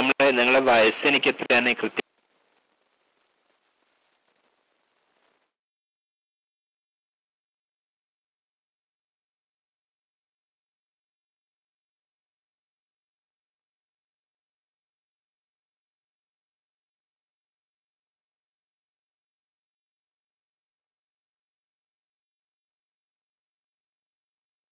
മനസ്സിലാവുന്നില്ല. നമ്മൾ മനസ്സിലാക്കേണ്ടത്, ഇപ്പം പ്രത്യേകിച്ച് സ്ത്രീകൾക്കൊക്കെ പെട്ടെന്ന് കഴിക്കാൻ അപ്പോൾ അവർക്ക് ഇൻഫെക്ഷൻ വരാനുള്ള സാധ്യത ഉണ്ട്. അത് ശരീരം നല്ല പുകച്ചിലുണ്ടാവും, പനിയൊക്കെ ഉണ്ടാവാനുള്ള സാധ്യത ഉണ്ട്. അപ്പോൾ മൂത്രം ഒഴിക്കാൻ എന്തെങ്കിലും തകരാറുണ്ട്, നമുക്ക് മുക്കേണ്ട വരുന്നത്, അല്ലെങ്കിൽ രാത്രി ഉറക്കത്തിന് എഴുന്നേറ്റ് ഇടയ്ക്കിടയ്ക്ക് പോവുകയാണെങ്കിൽ ഒന്ന് നിങ്ങൾക്ക് ചെയ്യാൻ പറ്റിയത്, ഒന്ന് വേണമെങ്കിൽ യൂറിൻ വേണമെങ്കിൽ ടെസ്റ്റ് ചെയ്ത് നോക്കാം. യൂറിനിൽ പഴുപ്പ് ഉണ്ടോ എന്ന് നോക്കാം, പസൽസ് എന്ന് പറയും, യൂറിൻ റുട്ടീനും ചെയ്ത് നോക്കാം. രണ്ടാമത്തത്, നിങ്ങൾക്ക് പോകാൻ ബുദ്ധിമുട്ടുണ്ടെങ്കിൽ ഒരു വയറിന്റെ സ്കാൻ ചെയ്ത് നോക്കിയാൽ നിങ്ങളെ പ്രോസ്റ്റേറ്റ് വലുതായിട്ടുണ്ടോ എന്ന് മനസ്സിലാക്കും. അല്ലാണ്ട് അതൊരു വലിയ ബേജാറാവേണ്ട ഒരു വിഷയം ഒന്നും അല്ല. കിഡ്നി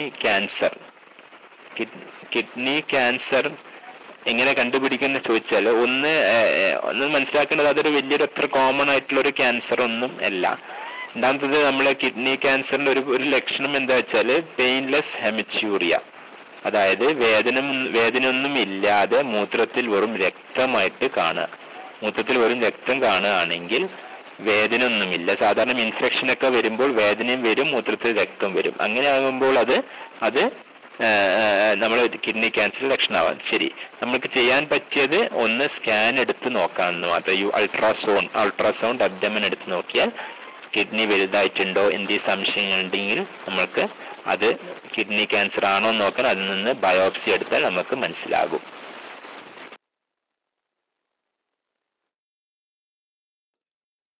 അസ്സലാമു അലൈക്കും. വറഹ്മത്തുള്ളാ. അതിന്റെ മേലുള്ള ആൾ മൈക്ക് എടുക്കാത്തത് കൊണ്ടാണ്. അത് കഴിഞ്ഞാൽ അസീസ് കാലിക്കറ്റ് എടുക്കേണ്ട. അസീസ് കാലിക്കറ്റാണ് ഞാൻ മൈക്കിലുള്ളത്. ഡോക്ടർ KCLക്ക് ക്ലാസ്സിന് വന്നതിൽ അതിയായ സന്തോഷമുണ്ട്. ആദ്യമായിട്ട് താങ്കൾക്ക് പ്രത്യേകം നന്ദി പറയുകയാണ്. പിന്നെ എനിക്ക് ആദ്യം ചോദിക്കാനുള്ള, നമ്മുടെ സൂറത്ത് മുഅ്മിനീനിലുണ്ടല്ലോ, കന്നുകാലികളെ നിങ്ങൾക്ക് കീഴ്പ്പെടുത്തി തന്നു, അതിൻ്റെ ഉദരത്തിൽ നിന്ന് വരുന്ന ദ്രാവരൂപത്തിലുള്ള പാലുകളും ഒക്കെ നിങ്ങൾക്ക് കുടിക്കാൻ വേണ്ടിയാണ്. അപ്പൊ 2 ദിവസം മുന്നേ ഒരു ക്ലാസ്സിൽ കണ്ടു, അല്ല ഒരു ഏഷ്യാനെറ്റിന്റെ ഡോക്ടർമാരുടെ ചർച്ചയിൽ കണ്ടു, ആ പാല്, പശുവിന്റെ പാല് നല്ലതല്ല, അത് കാലറ്റൂസ് എന്ന് പറഞ്ഞ എന്തോ സ്പ്ലിറ്റ് ചെയ്യുന്നതുകൊണ്ട്, കാലറ്റൂസ് സ്പ്ലിറ്റ് ചെയ്യുന്നതുകൊണ്ട് അത് ക്യാൻസറിനും യൂട്രൻ ക്യാൻസറിനും യൂട്രസ് ക്യാൻസറിനും മറ്റും എല്ലാം അപകടമായിട്ടാണ് വരുന്നത്. അതുകൊണ്ട് പാല് ഒഴിവാക്കണം എന്നാണ് ഈ ഡോക്ടർ പറയുന്നത്. എത്രമാത്രം ശരിയാണെന്ന് അറിയില്ല. അങ്ങനെയാണെങ്കിൽ ഖുറാനിൽ അങ്ങനെ പറയില്ലല്ലോ കന്നുകാലികളുടെ ഇത് കുടിക്കാനും മറ്റും. ഞാൻ മൈക്കിൾ ഈസ ചെയ്യുന്നു. അസ്സലാമു അലൈക്കും. വാക്കുകൾ കേട്ട് സന്തോഷമുണ്ട്. ഞാൻ പറഞ്ഞല്ലോ, അതിന് ഞാൻ പറഞ്ഞു, ഇന്ന് നമ്മൾ നെറ്റിൽ നോക്കിയാലും ഒരുപാട് ഡോക്ടർമാർക്കും പല പല പല വിഭിന്നമായ അഭിപ്രായങ്ങളൊക്കെ ഉണ്ട്. ഇന്ന് ഞാനും കേട്ടിട്ടുണ്ട് ഇത് പാല് കുടിച്ചാൽ ഒരുപാട് ക്യാൻസർ വരും. നമ്മൾക്കറിയാം, കൊല്ലങ്ങളായി കാലങ്ങളായി ഒരുപാട് ആൾക്കാർ പാല് കുടിച്ചുകൊണ്ടേയിരിക്കുന്നുണ്ട്. അത് ഇന്നിപ്പോൾ പുതിയൊരു ക്യാൻസർ വരുന്നതിന്റെ ആവശ്യം ഒന്നുമില്ല. അതങ്ങനെയാണ് പണ്ട് തൊട്ട് ഈ ക്യാൻസറിന്റെ ഒക്കെ ഇൻസിഡൻസ് കൂടേണ്ടതായിരുന്നു. ഇനി നമ്മളെ സംബന്ധിച്ചോളം, ഒരു വിശ്വാസിയെ സംബന്ധിച്ചോളം, എനിക്കും നമ്മൾക്കും ഉള്ളത് അള്ളാഹു സുബ്ഹാനഹു വ തആല കൃത്യമായിട്ട് നമ്മൾക്ക് പറഞ്ഞു തരുന്നുണ്ട്. അതിൽ ഗുണം മാത്രമേ ഉള്ളൂ എന്നാണ് പറഞ്ഞത്. അത് പ്രവാചകന്റെ, നമ്മൾക്ക് ഒരു പ്രവാചക നിർദ്ദേശമുണ്ട്. പാല് പറയുന്നത് നല്ലൊരു പാനീയമാണ്, ഭക്ഷണമാണെന്നാണ് പറയുന്നത്. ഞാൻ ഹജ്ജിനും ഉംറക്കും വന്നപ്പോൾ സൗദി അറേബ്യയിൽ ഞാൻ അവിടെ തൽമിറായ പാല് കുടിക്കാറുണ്ടായിരുന്നു. അത് വളരെ ഭയങ്കര പ്യുവർ, വളരെ എനിക്ക് അത്ഭുതം തോന്നിപ്പോയിട്ടുണ്ട്. എന്ത് രസമാണ് കുടിക്കാൻ. നമ്മൾക്കൊരു ഭക്ഷണത്തിന് വേണ്ടി മതി, ദാഹം ശമിക്കാൻ. അതും നമ്മൾക്ക് അത് മാത്രം പാലാണ് നമ്മൾക്ക് അവിടെ നിന്ന് കിട്ടുന്നത്. എന്നാൽ ഇന്ന് എനിക്കല്ല, കേരളത്തിലേക്ക് വന്നപ്പോൾ ഞാൻ ഒരു പാലിന്റെ കമ്പനീന്റെ പേരൊന്നും പറയുന്നില്ല, പലപ്പോഴും പാല് വെറും പച്ച വെള്ളം പോലെയാണ്. അത് മിക്കവാറും അഡൾട്ടറേറ്റഡ് ആണ്, പൊടിയിട്ടിട്ട് അതിനെ പാലാക്കുന്നുണ്ട്. കേരളത്തിൽ എന്തും നമ്മൾക്കറിയാം, അതിലൊക്കെ എല്ലാം മായം ചേർത്തിട്ടാണ്. അപ്പം ഇന്ന് എന്തെങ്കിലും ക്യാൻസറുകൾ ഉണ്ടാക്കുന്നത് അത് പാലിന്റെ കുഴപ്പം കൊണ്ടൊന്നല്ല, അത് പാലിൽ അടങ്ങിയിരിക്കുന്നത് വിഷവും അതിൽ മായം ചേർത്ത് ഉണ്ടാക്കുന്ന രോഗങ്ങളായിരിക്കണം. അല്ലാണ്ട് അള്ളാഹു നമ്മൾ കൃത്യമായിട്ട് പറഞ്ഞു, റസൂൽ സല്ലല്ലാഹു അലൈഹി വസല്ലം നമുക്ക് കൃത്യമായിട്ട് കാണിച്ചു തന്നു. അന്ന് ഒട്ടകത്തിന്റെ പാല് കുടിച്ചിട്ടുണ്ടായിരുന്നു, അവർക്കൊന്നും അന്നും ഉണ്ടാവുന്നില്ല. ഇന്ന് നിങ്ങൾ നോക്കി, ഇന്ന് ഇൻസിഡൻസ് ഓഫ് ക്യാൻസർ പറഞ്ഞല്ലോ, അത് കേരളത്തിലും നിങ്ങൾ സൗദി അറേബ്യയിലും ബാക്കി അന്യനാട്ടിലും നോക്കി നോക്കുക, കേരളത്തിൽ ക്യാൻസർ കൂടുന്നുണ്ടാവും. അത് പാല് എന്ന് ഉള്ളത് പാലിനെ കൊണ്ടല്ല, പാലിൽ ചേർക്കുന്ന മായും വിഷം ഒക്കെ കൊണ്ടാവണം. അല്ലാണ്ട് പാലൊരിക്കലും അത് ഒരു ദൂഷ്യം ഉണ്ടാക്കുന്നതല്ല. എന്തുകൊണ്ടാ വെച്ചാൽ അള്ളാഹുവിന്റെ വചനമാണ്, റസൂലിന്റെ ചെല്ലിയാണ്. അപ്പൊ അതിനെ നമ്മൾ അങ്ങനെ അത് വിലയിരുത്തേണ്ട. അത് ഇതേ ഡോക്ടറിനെ ചിലപ്പോൾ നിങ്ങൾ 2-5 കൊല്ലം കഴിഞ്ഞാൽ പാലിനെ പറ്റി നല്ലത് പറയും. ഇതാണ് നമ്മുടെ ഡോക്ടർമാരുടെ ഇടയിലുള്ള ഒരുപാട് അഭിപ്രായ ഭിന്നതകൾ എപ്പോഴും ഉണ്ടാവും. അതിന് പല പല കാരണം ഉണ്ടാവും. അതുകൊണ്ട് എനിക്ക് തോന്നുന്നു, നമ്മൾ അള്ളാഹുവിന്റെ റസൂല് പഠിപ്പിച്ച് നമ്മൾക്ക് ധൈര്യപൂർവ്വം നമ്മൾക്കത് മുന്നോട്ട് പോകാം. പാല് എന്തായാലും നല്ലതാണ്, പക്ഷെ ശുദ്ധി നിറഞ്ഞ പാലാണ്. ഞാൻ പറയുന്നത് കേരളത്തിലൊക്കെ അത് കിട്ടാൻ വളരെ ബുദ്ധിമുട്ടാണെന്ന്. എന്താണ് മൂത്രം വെച്ച് കഴിഞ്ഞതിന് ശേഷം കുളിയുടെ ശേഷവും മൂത്രം 1-2 തുള്ളി ചുറ്റുന്നതായി കാണുന്നു. ടെസ്റ്റ് നടത്തിയപ്പോൾ യാതൊരു ഇൻഫെക്ഷനും ഇല്ല എന്ന് വയസ്സ് പറയുന്നു. 11 വയസ്സായ കുട്ടി സംസാരിച്ചു. 11 വയസ്സായ കുട്ടിക്ക് ചെറിയ മൂത്രം 1-2 തുള്ളി ഇറ്റുമെന്നാണ് ഇതിൽ എഴുതി കാണുന്നത്. കുട്ടികൾക്ക് ഉണ്ടാകുന്ന ഒരു ചെറിയൊരു മാനസികമായ ഒരു പ്രശ്നം കൂടിയാണത്. അത് ഒന്ന് മൂത്രം ടെസ്റ്റ് ചെയ്ത് യൂറിനറി ഇൻഫെക്ഷനും ഒന്നുമില്ല, അല്ലെങ്കിൽ മൂത്രം ഒഴിക്കുന്ന ലാസ്റ്റ് അവിടെ നിന്ന് തടസ്സം ഒന്നുമില്ല, പ്രശ്നം സുന്നത്തൊക്കെ ചെയ്ത് കഴിയുകയാണെങ്കിൽ നിങ്ങൾക്ക് വേണമെങ്കിൽ ഒരു യൂറോളജിസ്റ്റിനെ വേണമെങ്കിൽ കാണാം. അത് വലിയ ഭയപ്പെടേണ്ട ഒരു വിഷയമല്ല. അത് കുട്ടികൾക്ക് നല്ല ധൈര്യം കൊടുക്കുക. കുട്ടികൾ നമ്മൾ വല്ലാണ്ട് ചീത്ത പറയോ കളിയാക്കുകയോ ഒന്നും ചെയ്യരുത്. അവർക്ക് ഇൻഷാ അല്ലാഹ് ധൈര്യം, അത് സാധാരണ ഉണ്ട്. മാനസികമായിട്ട് ചില പ്രായമായിക്കാൻ ചിലപ്പോൾ നമ്മൾ രാത്രി ഉറങ്ങിക്കഴിഞ്ഞാൽ കിടക്കയിലൊക്കെ മൂത്രയിക്കുന്നൊക്കെ കാണാറുണ്ട്. അത് വലിയ ടെസ്റ്റ് ചെയ്ത് നോക്കുക, വരെ കുഴപ്പമൊന്നുമില്ലെങ്കിൽ അത് ഇൻഷാ അല്ലാഹ് ശരിയാകും.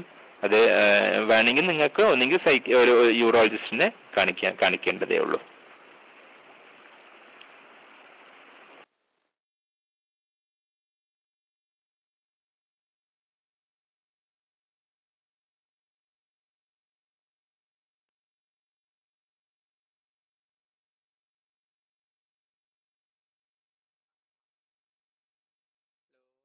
അലൈക്കും.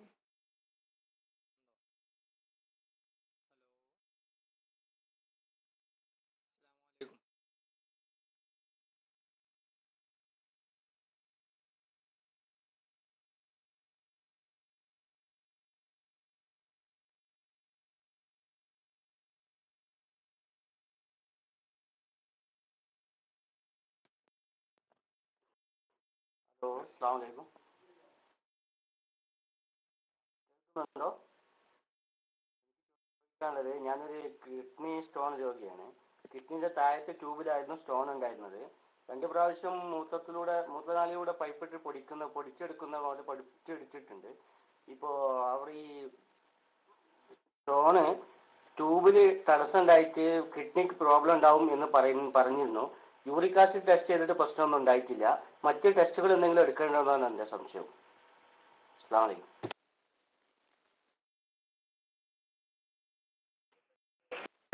കിഡ്നി സ്റ്റോണുകൾ ഉണ്ടാവുന്ന പല സ്റ്റോണുകളും ഉണ്ട്.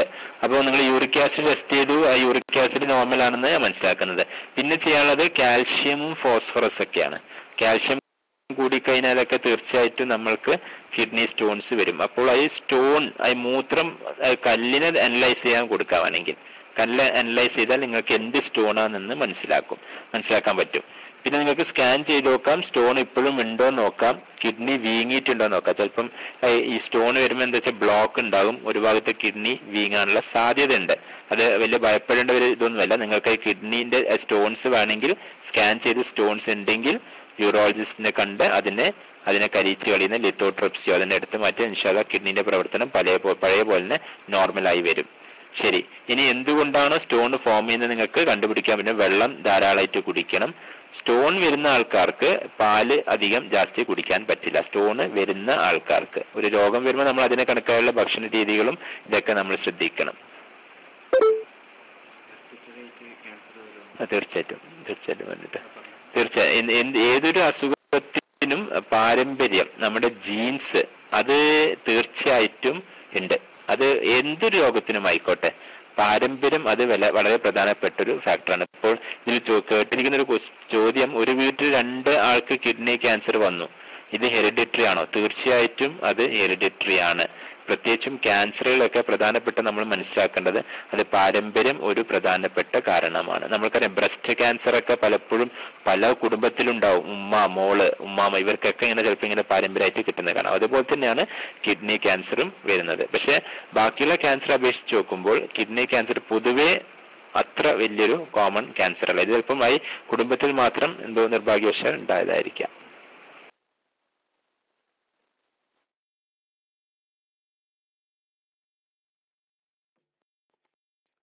അസ്സലാമലൈക്കും.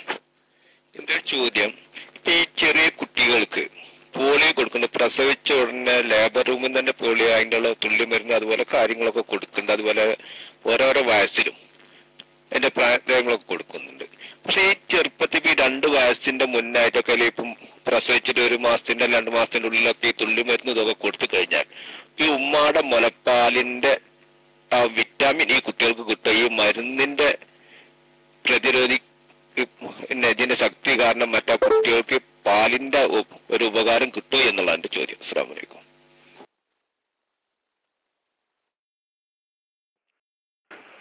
തീർച്ചയായിട്ടും പാലിന്റെ എല്ലാ ഗുണങ്ങളും തീർച്ചയായിട്ടും ഉമ്മാന്റെ എല്ലാ പാലിന്റെ ഗുണം എല്ലാം കുട്ടികൾക്ക് കിട്ടും. നമ്മള് പ്രതിരോധത്തിന് എനിക്കറിയില്ല, ഇന്ന് നമ്മളൊക്കെ കുറെ ആൾക്കാർ അതിനെ എതിർക്കുന്ന നമ്മൾക്ക് കാണാറുണ്ട്. നമ്മൾ മനസ്സിലാക്കണം, അള്ളാഹുവിന്റെ റസൂൽ ഒരിക്കൽ സഹാബാക്കളെ പഠിപ്പിച്ചു, നിങ്ങൾ പ്ലേഗ് ബാധിച്ച നാട്ടിലേക്ക് നിങ്ങൾ പോകരുത്, പ്ലേഗ് ഉള്ള ആൾക്കാർ അവിടെ തന്നെ നിൽക്കട്ടെ. ഇന്ന് നോക്ക്, നമ്മുടെ ഇന്ന് മോഡേൺ മെഡിസിൻ അതിനെ പറയുന്നത് ക്വാറന്റൈൻ എന്നാണ്. നിങ്ങൾ കൃത്യമായിട്ട് റസൂൽ സ്വല്ലല്ലാഹു അലൈഹി വസല്ലം രോഗം വരാതെ ചെയ്യാൻ എന്തൊക്കെയാണോ അതാണ് നമുക്ക് പഠിപ്പിച്ചിരുന്നത്. പ്രിവെൻഷൻ, ഒരു രോഗം വരാതിരിക്കാൻ ഞാനും നിങ്ങളൊക്കെ എന്തെല്ലാം മുൻകരുതലുകൾ എടുക്കണം. പ്ലേഗ് ബാധിച്ച രാജ്യം അങ്ങോട്ടേക്ക് നമ്മൾ പോകരുത്. അപ്പം റസൂലിന്റെ ഇസ്ലാമിൽ നമുക്ക് ഒരു പ്രതിരോധം നമ്മളെ എടുക്കുന്നതിന് ഒരു തെറ്റുമില്ല. അതുകൊണ്ട് പോളിയോ എന്നിവയുള്ള വാക്സിനൊക്കെ എടുക്കുന്നതിന് തീർച്ചയായിട്ടും അത് കുട്ടികൾക്ക് ഗുണമുള്ളൂ. ഇന്ന് അൽഹംദുലില്ലാ പോളിയോന്റെ ഇൻസിഡൻസ് കുറഞ്ഞു. പണ്ട് നമുക്കറിയാം സ്മോൾ പോക്സ് എന്നുള്ള രോഗം ഉണ്ടായിരുന്നു 1970 സ്മോൾ പോക്സ്. ഇന്ന് നമ്മൾക്ക് ഇന്ത്യയിൽ സ്മോൾ പോക്സ് എന്ന രോഗം ഇല്ല. അതെങ്ങനെ സംഭവിച്ചു? അത് പ്രധാനപ്പെട്ട ഒരു കാരണം അവർക്കൊക്കെ വാക്സിൻ കൊടുത്തിട്ട് ഇന്ന രോഗം തന്നെ ഇന്ത്യയിൽ നിന്ന് അത് തുടച്ചു വൃത്തിയാക്കി. അതേപോലെ തന്നെ പോളിയോ ഒന്ന് വാക്സിൻ കൊടുത്തിട്ട് തന്നെ അത് തീർച്ചയായിട്ടും അത് ലോകത്തിൽ ഇന്ത്യയിൽ തന്നെ അത് വളരെ വളരെ വളരെ കുറവാണ്. അപ്പോ നമ്മള് അതിന് വാക്സിൻ കൊടുക്കുന്നത് തുള്ളി മരുന്ന് കൊടുക്കുന്നതാണോ ഒരു കുഴപ്പം ഇല്ല. അത് ഉമ്മയുടെ മുലപ്പാലിന് ഒരു തകരാറില്ല. മുലപ്പാലിന്റെ എല്ലാ ഗുണങ്ങളും കുട്ടികൾക്ക് തീർച്ചയായിട്ടും ഇൻഷാ അല്ലാഹ് കിട്ടും.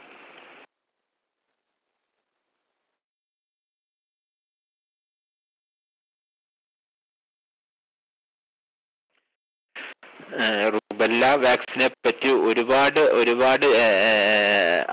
അനാവശ്യമായിട്ടുള്ള ഒരുപാട് പ്രശ്നങ്ങൾ പ്രചരണം നടന്നുകൊണ്ടിരിക്കുന്നുണ്ട്. എല്ലാവരും നമ്മളെ ഊഹാപോഹങ്ങളുടെ അടിസ്ഥാനത്തിൽ ഒരു വിശ്വാസി പോകാൻ പാടില്ല. അള്ളാഹു പറഞ്ഞതാ, നിങ്ങൾ കൃത്യമായിട്ട് തെളിവിന്റെ അടിസ്ഥാനത്തിൽ പോകണം. അപ്പോൾ റുബല്ല എന്ന് പറയുന്ന അസുഖം അത് സ്ത്രീകൾക്ക് ഗർഭിണിയായ സമയത്ത് വന്ന് കുട്ടികൾക്ക് കഞ്ചനിറ്റൽ ഹാർട്ട് ഡിസീസ് ഒക്കെ വരുന്നത്. കുട്ടികൾക്ക് ജന്മനാൽ വൈകല്യങ്ങൾ ഹാർട്ട് പ്രോബ്ലം ആയിട്ടാണ് കുട്ടികൾ ജനിക്കുന്നത്. അത് ഒരുപാട് രോഗങ്ങൾ തീർച്ചയായിട്ടും ഉണ്ട്. അപ്പോൾ അത് പ്രിവെന്റ് ചെയ്യാൻ വേണ്ടിയിട്ട് കൊടുക്കുന്ന വാക്സിനാണ് റുബല്ല എന്നുള്ളത്. അത് നമ്മളൊക്കെ പണ്ട് നമ്മളെ കുട്ടികൾക്കൊക്കെ MMR എന്ന വാക്സിൻ ഉണ്ട്. കുട്ടിക്കാലത്ത് മീസിൽസ് മംസ് റുബല്ല പറഞ്ഞ വാക്സിൻ എടുക്കുന്നുണ്ട്. അങ്ങനെ എടുത്തവർക്ക് ഇതിന്റെ ആവശ്യമൊന്നുമില്ല. ശരി, ഇന്നിപ്പോൾ എന്ത് സംഭവിച്ചു? എല്ലാ ഗവൺമെന്റ് സ്കൂളിലെ പെൺകുട്ടികൾക്ക് ഇത് കൊടുക്കണം എന്ന് പറഞ്ഞു. അപ്പൊ തന്നെ ഒരുപാട് ആരോപണങ്ങൾ ഇത് അമേരിക്കയിൽ നിന്നാണ്, അവിടെ നിന്ന് ഇറക്കുമതി ചെയ്യുന്നതാണ്. അതൊക്കെ ഒരുപാട് ആരോപണങ്ങളുണ്ട്. അത് കൃത്യമായിട്ട് അങ്ങനെ ആരോപണങ്ങൾ പറയുന്നവർക്ക് തെളിവ് എന്താണ് കൃത്യമായിട്ട് ചോദിക്കണം. എന്തിന്റെ അടിസ്ഥാനത്തിലാണ് നിങ്ങൾ കൃത്യമായിട്ട് പറയുന്നത്? ഞാനൊരു ഗവൺമെന്റ് ഡോക്ടർ ആയതുകൊണ്ട് പറയല്ല. ഇതിന് ഒരുപാട് ആൾക്കാർ ശരി കൃത്യമായിട്ട് പറഞ്ഞത് ഗവൺമെന്റ് പറയാൻ നിങ്ങൾക്ക് വേണമെങ്കിൽ എടുത്താൽ മതി, നിർബന്ധമൊന്നുമില്ല. ഇനി എടുക്കണ്ടെന്ന് വിചാരിക്കുന്ന ആൾക്കാർക്ക് എടുക്കണ്ട, അതൊരു നിർബന്ധവും ഇല്ല. പക്ഷെ എടുക്കുന്ന ആൾക്കാർ പോലും, എന്നാന്ന് ഈ അടുത്ത് പോലും ഒരു സുന്നി ഉസ്താദ് എന്റെ വീട്ടിൽ കയറി വന്നു. അപ്പോൾ ഒരുപാട് ഉസ്താദന്മാരെ വിളിച്ചിട്ട് ഒരു 2-3 കുറച്ച് ആൾക്കാർ ഇതിനെതിരെ ബോധവൽക്കരിക്കാം. അത് മാത്രല്ല, എല്ലാ പള്ളികളിലും ജുമാ കുത്തുബക്ക് ഇങ്ങനത്തെ വാക്സിൻ പാടില്ല, ഇതെന്തോ ഒരു ലോബിന്റെ ഭാഗമാണ് എന്ന് ജനങ്ങളെ ഇതിനെതിരെ ബോധവൽക്കരിക്കാൻ വേണ്ടി കൂടിയിട്ടാണ് പറയുന്നത്. അത് ഞാൻ പറഞ്ഞു, അത് ചെയ്യുന്നത് തെറ്റാണ്. ജനങ്ങൾ എടുക്കാൻ താല്പര്യമുള്ളവർ എടുത്തോട്ടെ. ഇനി ഗവൺമെന്റ് ഒരിക്കലും അത് നിർബന്ധിക്കുന്നില്ല. നിങ്ങൾക്ക് എടുക്കണ്ടെങ്കിൽ എടുക്കണ്ട, കുഴപ്പമില്ല. പക്ഷെ എടുക്കുന്ന ആൾക്കാരും പോലും തടയാൻ നമ്മൾക്ക് എനിക്ക് തോന്നുന്നു അവകാശമില്ല. നമ്മൾ ഒരുപാട് കൺജന്റൽ ഹാർട്ട് ഡിസീസ് നമ്മൾക്കറിയാം. കുട്ടികൾക്ക് ഹാർട്ടിന് വാൽവിന് ഓട്ടയും ഒക്കെ ആയിട്ട് ജനിക്കുന്നുണ്ട്. അതിനൊരു കാരണം റുബല്ലാണ്. ഇന്ന് ഓസ്ട്രേലിയയിലും പലയിടത്തും റുബല്ല പാർട്ടികൾ നടക്കാറുണ്ട്. അതായത് റുബല്ല ഉള്ള ആൾക്കാരും സ്ത്രീകളൊക്കെ ഒരു പാർട്ടി നടത്തും. അതിന്റെ ഉദ്ദേശം എന്താ വെച്ചാൽ അത് എല്ലാ സ്ത്രീകൾക്കും റുബല്ല കിട്ടി അതിനെതിരെ ഇമ്മ്യൂണിറ്റി വരുന്നുണ്ട്. അപ്പൊ റുബല്ല വന്നിട്ട് ഇമ്മ്യൂണിറ്റി ഡെവലപ്പ് ചെയ്യുക എന്നുള്ള സംവിധാനം, അത് നമ്മൾക്ക് അങ്ങനത്തെ പാർട്ടി നടത്താൻ പറ്റില്ല. അപ്പൊ നമ്മൾ ചെയ്യുന്നതാണ് റുബല്ല വാക്സിൻ എടുക്കാൻ എന്ന് പറയുന്നത്. ഒട്ടക മൂത്രം BP മെഡിസിൻ കഴിക്കാൻ തുടങ്ങിയത് മുതൽ ദിവസം രാത്രി സ്വപ്നം കളിച്ചു ഇങ്ങനെയൊക്കെ ചോദിക്കണ്ട.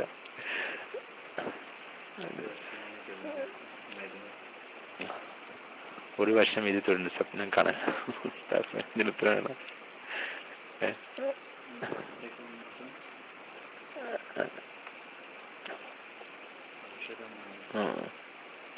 പറയണോ പറയാൻ പറ്റാ?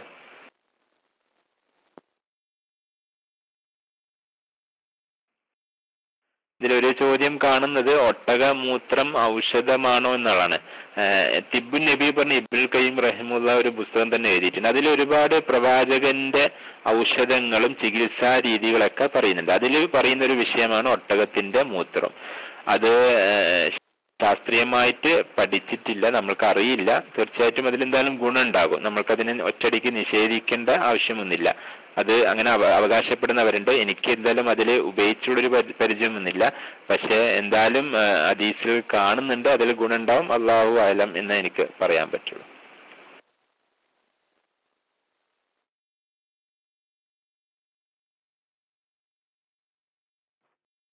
അസ്സലാമു അലൈക്കും. ഇപ്പൊ ഈ പോളിയോന്റെ കാര്യത്തിൽ ഒന്നുകൂടി സംശയം. ഇപ്പൊ എന്റെ അടുത്തൊരു ആ ബുക്ക് ഇപ്പൊ നാട്ടിൽ ലൈബ്രറിയിൽ ഉണ്ട്. പക്ഷെ കുറെ ഡോക്ടർമാരൊക്കെ അവിടെ കൂടിയിട്ട് എഴുതിയിട്ടുണ്ട് ആ പോളിയോന്റെ കാരണം. ഇപ്പൊ കുറച്ച് ദിവസങ്ങൾക്ക് മുന്നേ കേരളത്തിൽ ഇന്ത്യയിൽ തന്നെ പോളിയോ കൊടുത്തിട്ട് കുറെ കുട്ടികളും മരണപ്പെട്ടു. പക്ഷെ ഇതിപ്പോ ശരിക്കും പോളിയോ എവിടെ വെച്ച് കൊടുക്കുന്നത്? ഇപ്പൊ നമ്മളെ നാട്ടിലൊക്കെ അംഗൻവാടി എന്തൊക്കെ അതിൽ വരുന്ന സ്ത്രീകൾ വന്നിട്ടാണ് ഒരു തുള്ളി കൊടുക്കുന്നത്. ചിലപ്പോ ആ സ്പ്രേ ചെയ്യുന്ന അതിൽ മൊത്തം കുട്ടികളെ വയറ്റിലൊക്കെ പോകുന്നത്. അപ്പൊ ഇതിനൊക്കെ പറ്റിയിട്ട് എവിടെ പോയിട്ട് നമ്മൾ കൊടുത്താൽ അതിന് ഒറിജിനൽ കിട്ടും? ഈ നാട്ടിലിങ്ങനെ നടന്ന് കൊടുക്കുന്ന ഈ മരുന്ന് യൂസ് ചെയ്താൽ മതി അല്ലെ? ഇപ്പൊ അതുപോലെ ഉണ്ട് ഈ ഇതിന് മന്തിന് ഒരുപാട് ഗുളിക ആയിട്ട് നാട്ടിൽ ഇറക്കും. ഞാൻ എന്നോട് ആ സ്ത്രീകളോടൊക്കെ പറഞ്ഞു എന്റെ വീട്ടിൽ ഇറക്കാൻ പാടില്ല എന്നാണ്. കാരണം എന്റെ വീട്ടിൽ ഇപ്പൊ കുട്ടികളുണ്ട്. എന്റെ വീട്ടിന്റെ നേരപ്പുറത്തുള്ള കുട്ടികൾക്കൊക്കെ പിന്നെ ഈ പോളിയോ മുഴുവൻ കൊടുത്തിട്ടുണ്ട്. പക്ഷെ ആ കുട്ടികൾക്ക് ഒരു ഇപ്പോഴും അസുഖങ്ങളുണ്ട്. ഇനി ഒന്നരാടം ആസ്പത്രിയിൽ എന്നെ കഫക്കെട്ടും കാര്യങ്ങളൊക്കെ. ഞാൻ എന്റെ കുട്ടിക്ക് ഹോസ്പിറ്റലിൽ 1-2 മാസം കൊടുത്തതിന് ശേഷം ബാക്കി ഇഞ്ചക്ഷനും കാര്യമൊന്നും കൊടുത്തിട്ടില്ല. പക്ഷെ എന്റെ കുട്ടിക്ക് ആരോഗ്യമുണ്ട്. പക്ഷെ ഈ കുട്ടീനെ തൂക്കി നോക്കണം എന്നൊക്കെ പറഞ്ഞിട്ട് അംഗൻവാടിയിൽ നിന്നൊക്കെ ആൾക്കാർ വരെ എന്താ കുട്ടിക്ക് വെയിറ്റ് ഉണ്ടോ പിടിക്കണ്ടോ എന്ന് ചോദിച്ചിട്ട്. പിന്നെ അതുകൊണ്ട് ഇത്രയും കുറെ ഡോക്ടർമാരും ഇതിനെതിര് പറയുന്നുണ്ടല്ലോ. അപ്പൊ എന്താണ് ഇതിന് സംഗതി എന്നുള്ളതാണ്. കുട്ടികൾ മരണപ്പെട്ട കാര്യങ്ങളും ചരിത്രത്തിൽ പറയുന്നുണ്ട്. അപ്പൊ ഞങ്ങൾക്ക് ഒറിജിനൽ മരുന്ന് ഇന്ന് കിട്ടും എന്നുള്ളൊരു ചോദ്യം. അസ്സലാമു അലൈക്കും.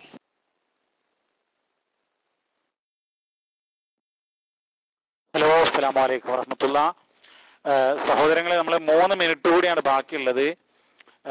ഡോക്ടർ കറക്റ്റ് ടൈമിന് നിർത്തണം എന്ന് പറഞ്ഞിട്ടുണ്ട്. നമ്മുടെ വിഷയം കിഡ്നിയുമായി ബന്ധപ്പെട്ടാണ്. പക്ഷേ പല ചോദ്യങ്ങളും വന്നുകൊണ്ടിരിക്കുകയാണ്. ഇപ്പോ അബു സാഹിബ് ചോദിച്ചത് പിന്നെ നേരത്തെ പറഞ്ഞ വിഷയം തന്നെയാണ്, കൂടുതൽ ഈ പോളിയോയുമായി ബന്ധപ്പെട്ട്. ഇവിടെ ഒരു ചോദ്യം വന്നിട്ടുള്ളത്, ഇപ്പൊ ഈ കിഡ്നി മാറ്റിവെക്കൽ ശസ്ത്രക്രിയക്ക് എന്തുകൊണ്ടാണ് ഇത്ര ഭാരിച്ച തുക, അതായത് 20-25-30 ലക്ഷത്തോളം രൂപയൊക്കെ വരുന്നത് എന്നാണ് ഇവിടെ ഒരാൾ യുവത 123 എന്ന് പറയുന്ന ഒരാൾ ചോദിക്കുന്നത്. അതിനുകൂടെയുള്ള ഉത്തരം പ്രതീക്ഷിക്കുന്നു. ഡോക്ടർ പറഞ്ഞ സമയം അവസാനിക്കാനായിട്ടുണ്ട്. 3 മിനിറ്റ് കൂടിയാണ്. ഡോക്ടർ അനുവദിക്കുകയാണെങ്കിൽ, ഡോക്ടറിന് പൂർണ്ണമായ സമ്മതം ഉണ്ടെങ്കിൽ നമുക്കൊരു 15 മിനിറ്റ് കൂടെ മുന്നോട്ട് കൊണ്ടുപോകാം. സമ്മതമാണെങ്കിൽ മാത്രം, അല്ല എങ്കിൽ നമുക്ക് തൽക്കാലം ഡോക്ടർ പറഞ്ഞ സമയം അഥവാ 3 മിനിറ്റ് കഴിഞ്ഞ് നിർത്താവുന്നതാണ്. അള്ളാഹു അനുഗ്രഹിക്കട്ടെ. അസ്സലാമു അലൈക്കും.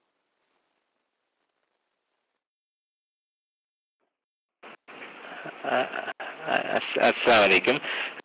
കിഡ്നി രോഗങ്ങൾക്ക് 25 ലക്ഷം ഒക്കെ എന്ന് എനിക്ക് തോന്നുന്നു കുറച്ച് അത് കൂടുതലാണ്. കിഡ്നി മാറ്റിവെക്കാൻ ഏകദേശം 1-1.5 ലക്ഷത്തിനുള്ള മാറ്റിവെക്കൽ ശസ്ത്രക്രിയ നടന്നു പോകും. അത് അൽഹംദുലില്ലാഹ് ഒരുപാട് ആൾക്കാർക്ക് കിഡ്നി മാറ്റിവെക്കൽ ചിലപ്പോൾ പലപ്പോഴും പല സംഘടനകളും സോഷ്യൽ ഒരു മഹൽ കമ്മിറ്റി ഒക്കെ തീരുമാനിച്ച് നടത്താറുണ്ട്. പക്ഷെ വിഷയം അവിടെയല്ല കിടക്കുന്നത്. കിഡ്നി മാറ്റി വെച്ച് കഴിഞ്ഞാൽ ഓരോ മാസം ഏകദേശം 7,000 തൊട്ട് 10,000 വരെ വരുന്ന മരുന്നുകൾ കഴിക്കണം. ഇവിടെയാണ് പ്രശ്നം.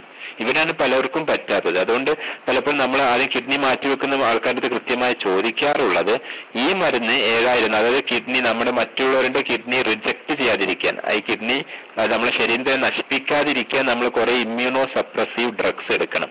ഒരുപാട് വിലയേറിയ മരുന്ന് കൊടുക്കണം. ഈ മരുന്ന് നിങ്ങൾക്ക് കുറെ ചിലപ്പോൾ 5-10 ചിലപ്പോൾ ജീവിതകാലം വരെ നമ്മൾ ചിലപ്പോൾ കഴിക്കേണ്ടി വരും.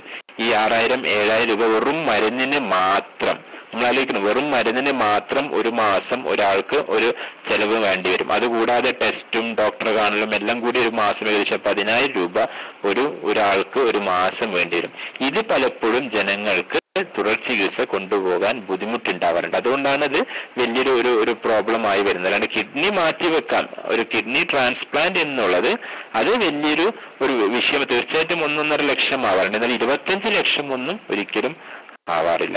കോളേജിലൊക്കെ നടക്കാറുണ്ട്. അപ്പൊ അത്രമാത്രം ഒരിക്കലും എന്തായാലും ഉണ്ടാവുന്നില്ല. ഇൻഷാ അല്ലാഹ് സമയം ആയിട്ടുണ്ട്. നമുക്ക് ഇൻഷാ അല്ലാഹ് വേറൊരു ദിവസം തീർച്ചയായിട്ടും നമുക്ക് വേണമെങ്കിൽ വരാം. അല്ലാഹു നമ്മളെല്ലാവരും അനുഗ്രഹിക്കുമാറട്ടെ. നമ്മൾക്ക് എല്ലാവർക്കും നല്ല ആരോഗ്യം ആഫിയത്തും നൽകി അനുഗ്രഹിക്കുമാറട്ടെ.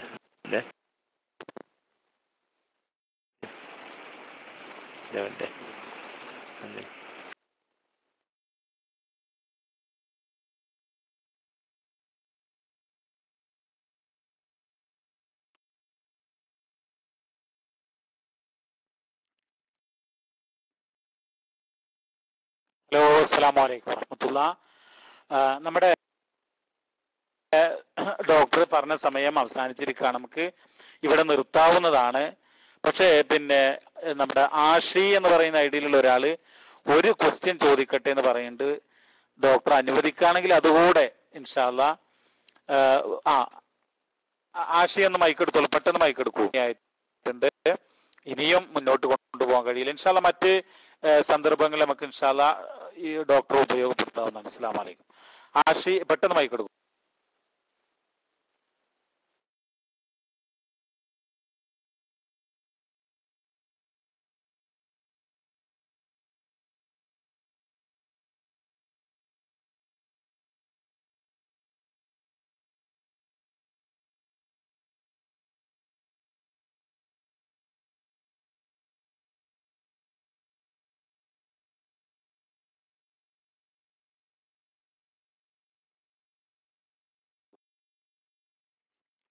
സഹോദരങ്ങളെ, അദ്ദേഹത്തിന് മൈക്ക് കിട്ടുന്നില്ല എന്ന് തോന്നുന്നു. നമുക്ക് പരിപാടി ഇവിടെ അവസാനിപ്പിക്കാം. ഡോക്ടർക്ക് വളരെ ഹൃദ്യമായിട്ടുള്ള നന്ദിയുണ്ട്. ഇൻഷാ അല്ലാഹ് നമ്മുടെ ക്ലാസ് റൂമിന്റെ അങ്ങേറ്റത്തെ നന്ദിയും കടപ്പാടും ഡോക്ടറോട് അറിയിക്കുകയാണ്. ക്ലാസ് റൂമിന്റെ ഔദ്യോഗികമായിട്ടുള്ള നന്ദി പറയാൻ SM കുറ്റിപ്പുറം എന്നുള്ള ഐഡിയിലുള്ള നമ്മുടെ സുഹൃത്തിനെ ക്ഷണിക്കുകയാണ്. SM കുറ്റിപ്പുറം മൈക്ക് എടുക്കൂ. അസ്സലാമു അലൈക്കും.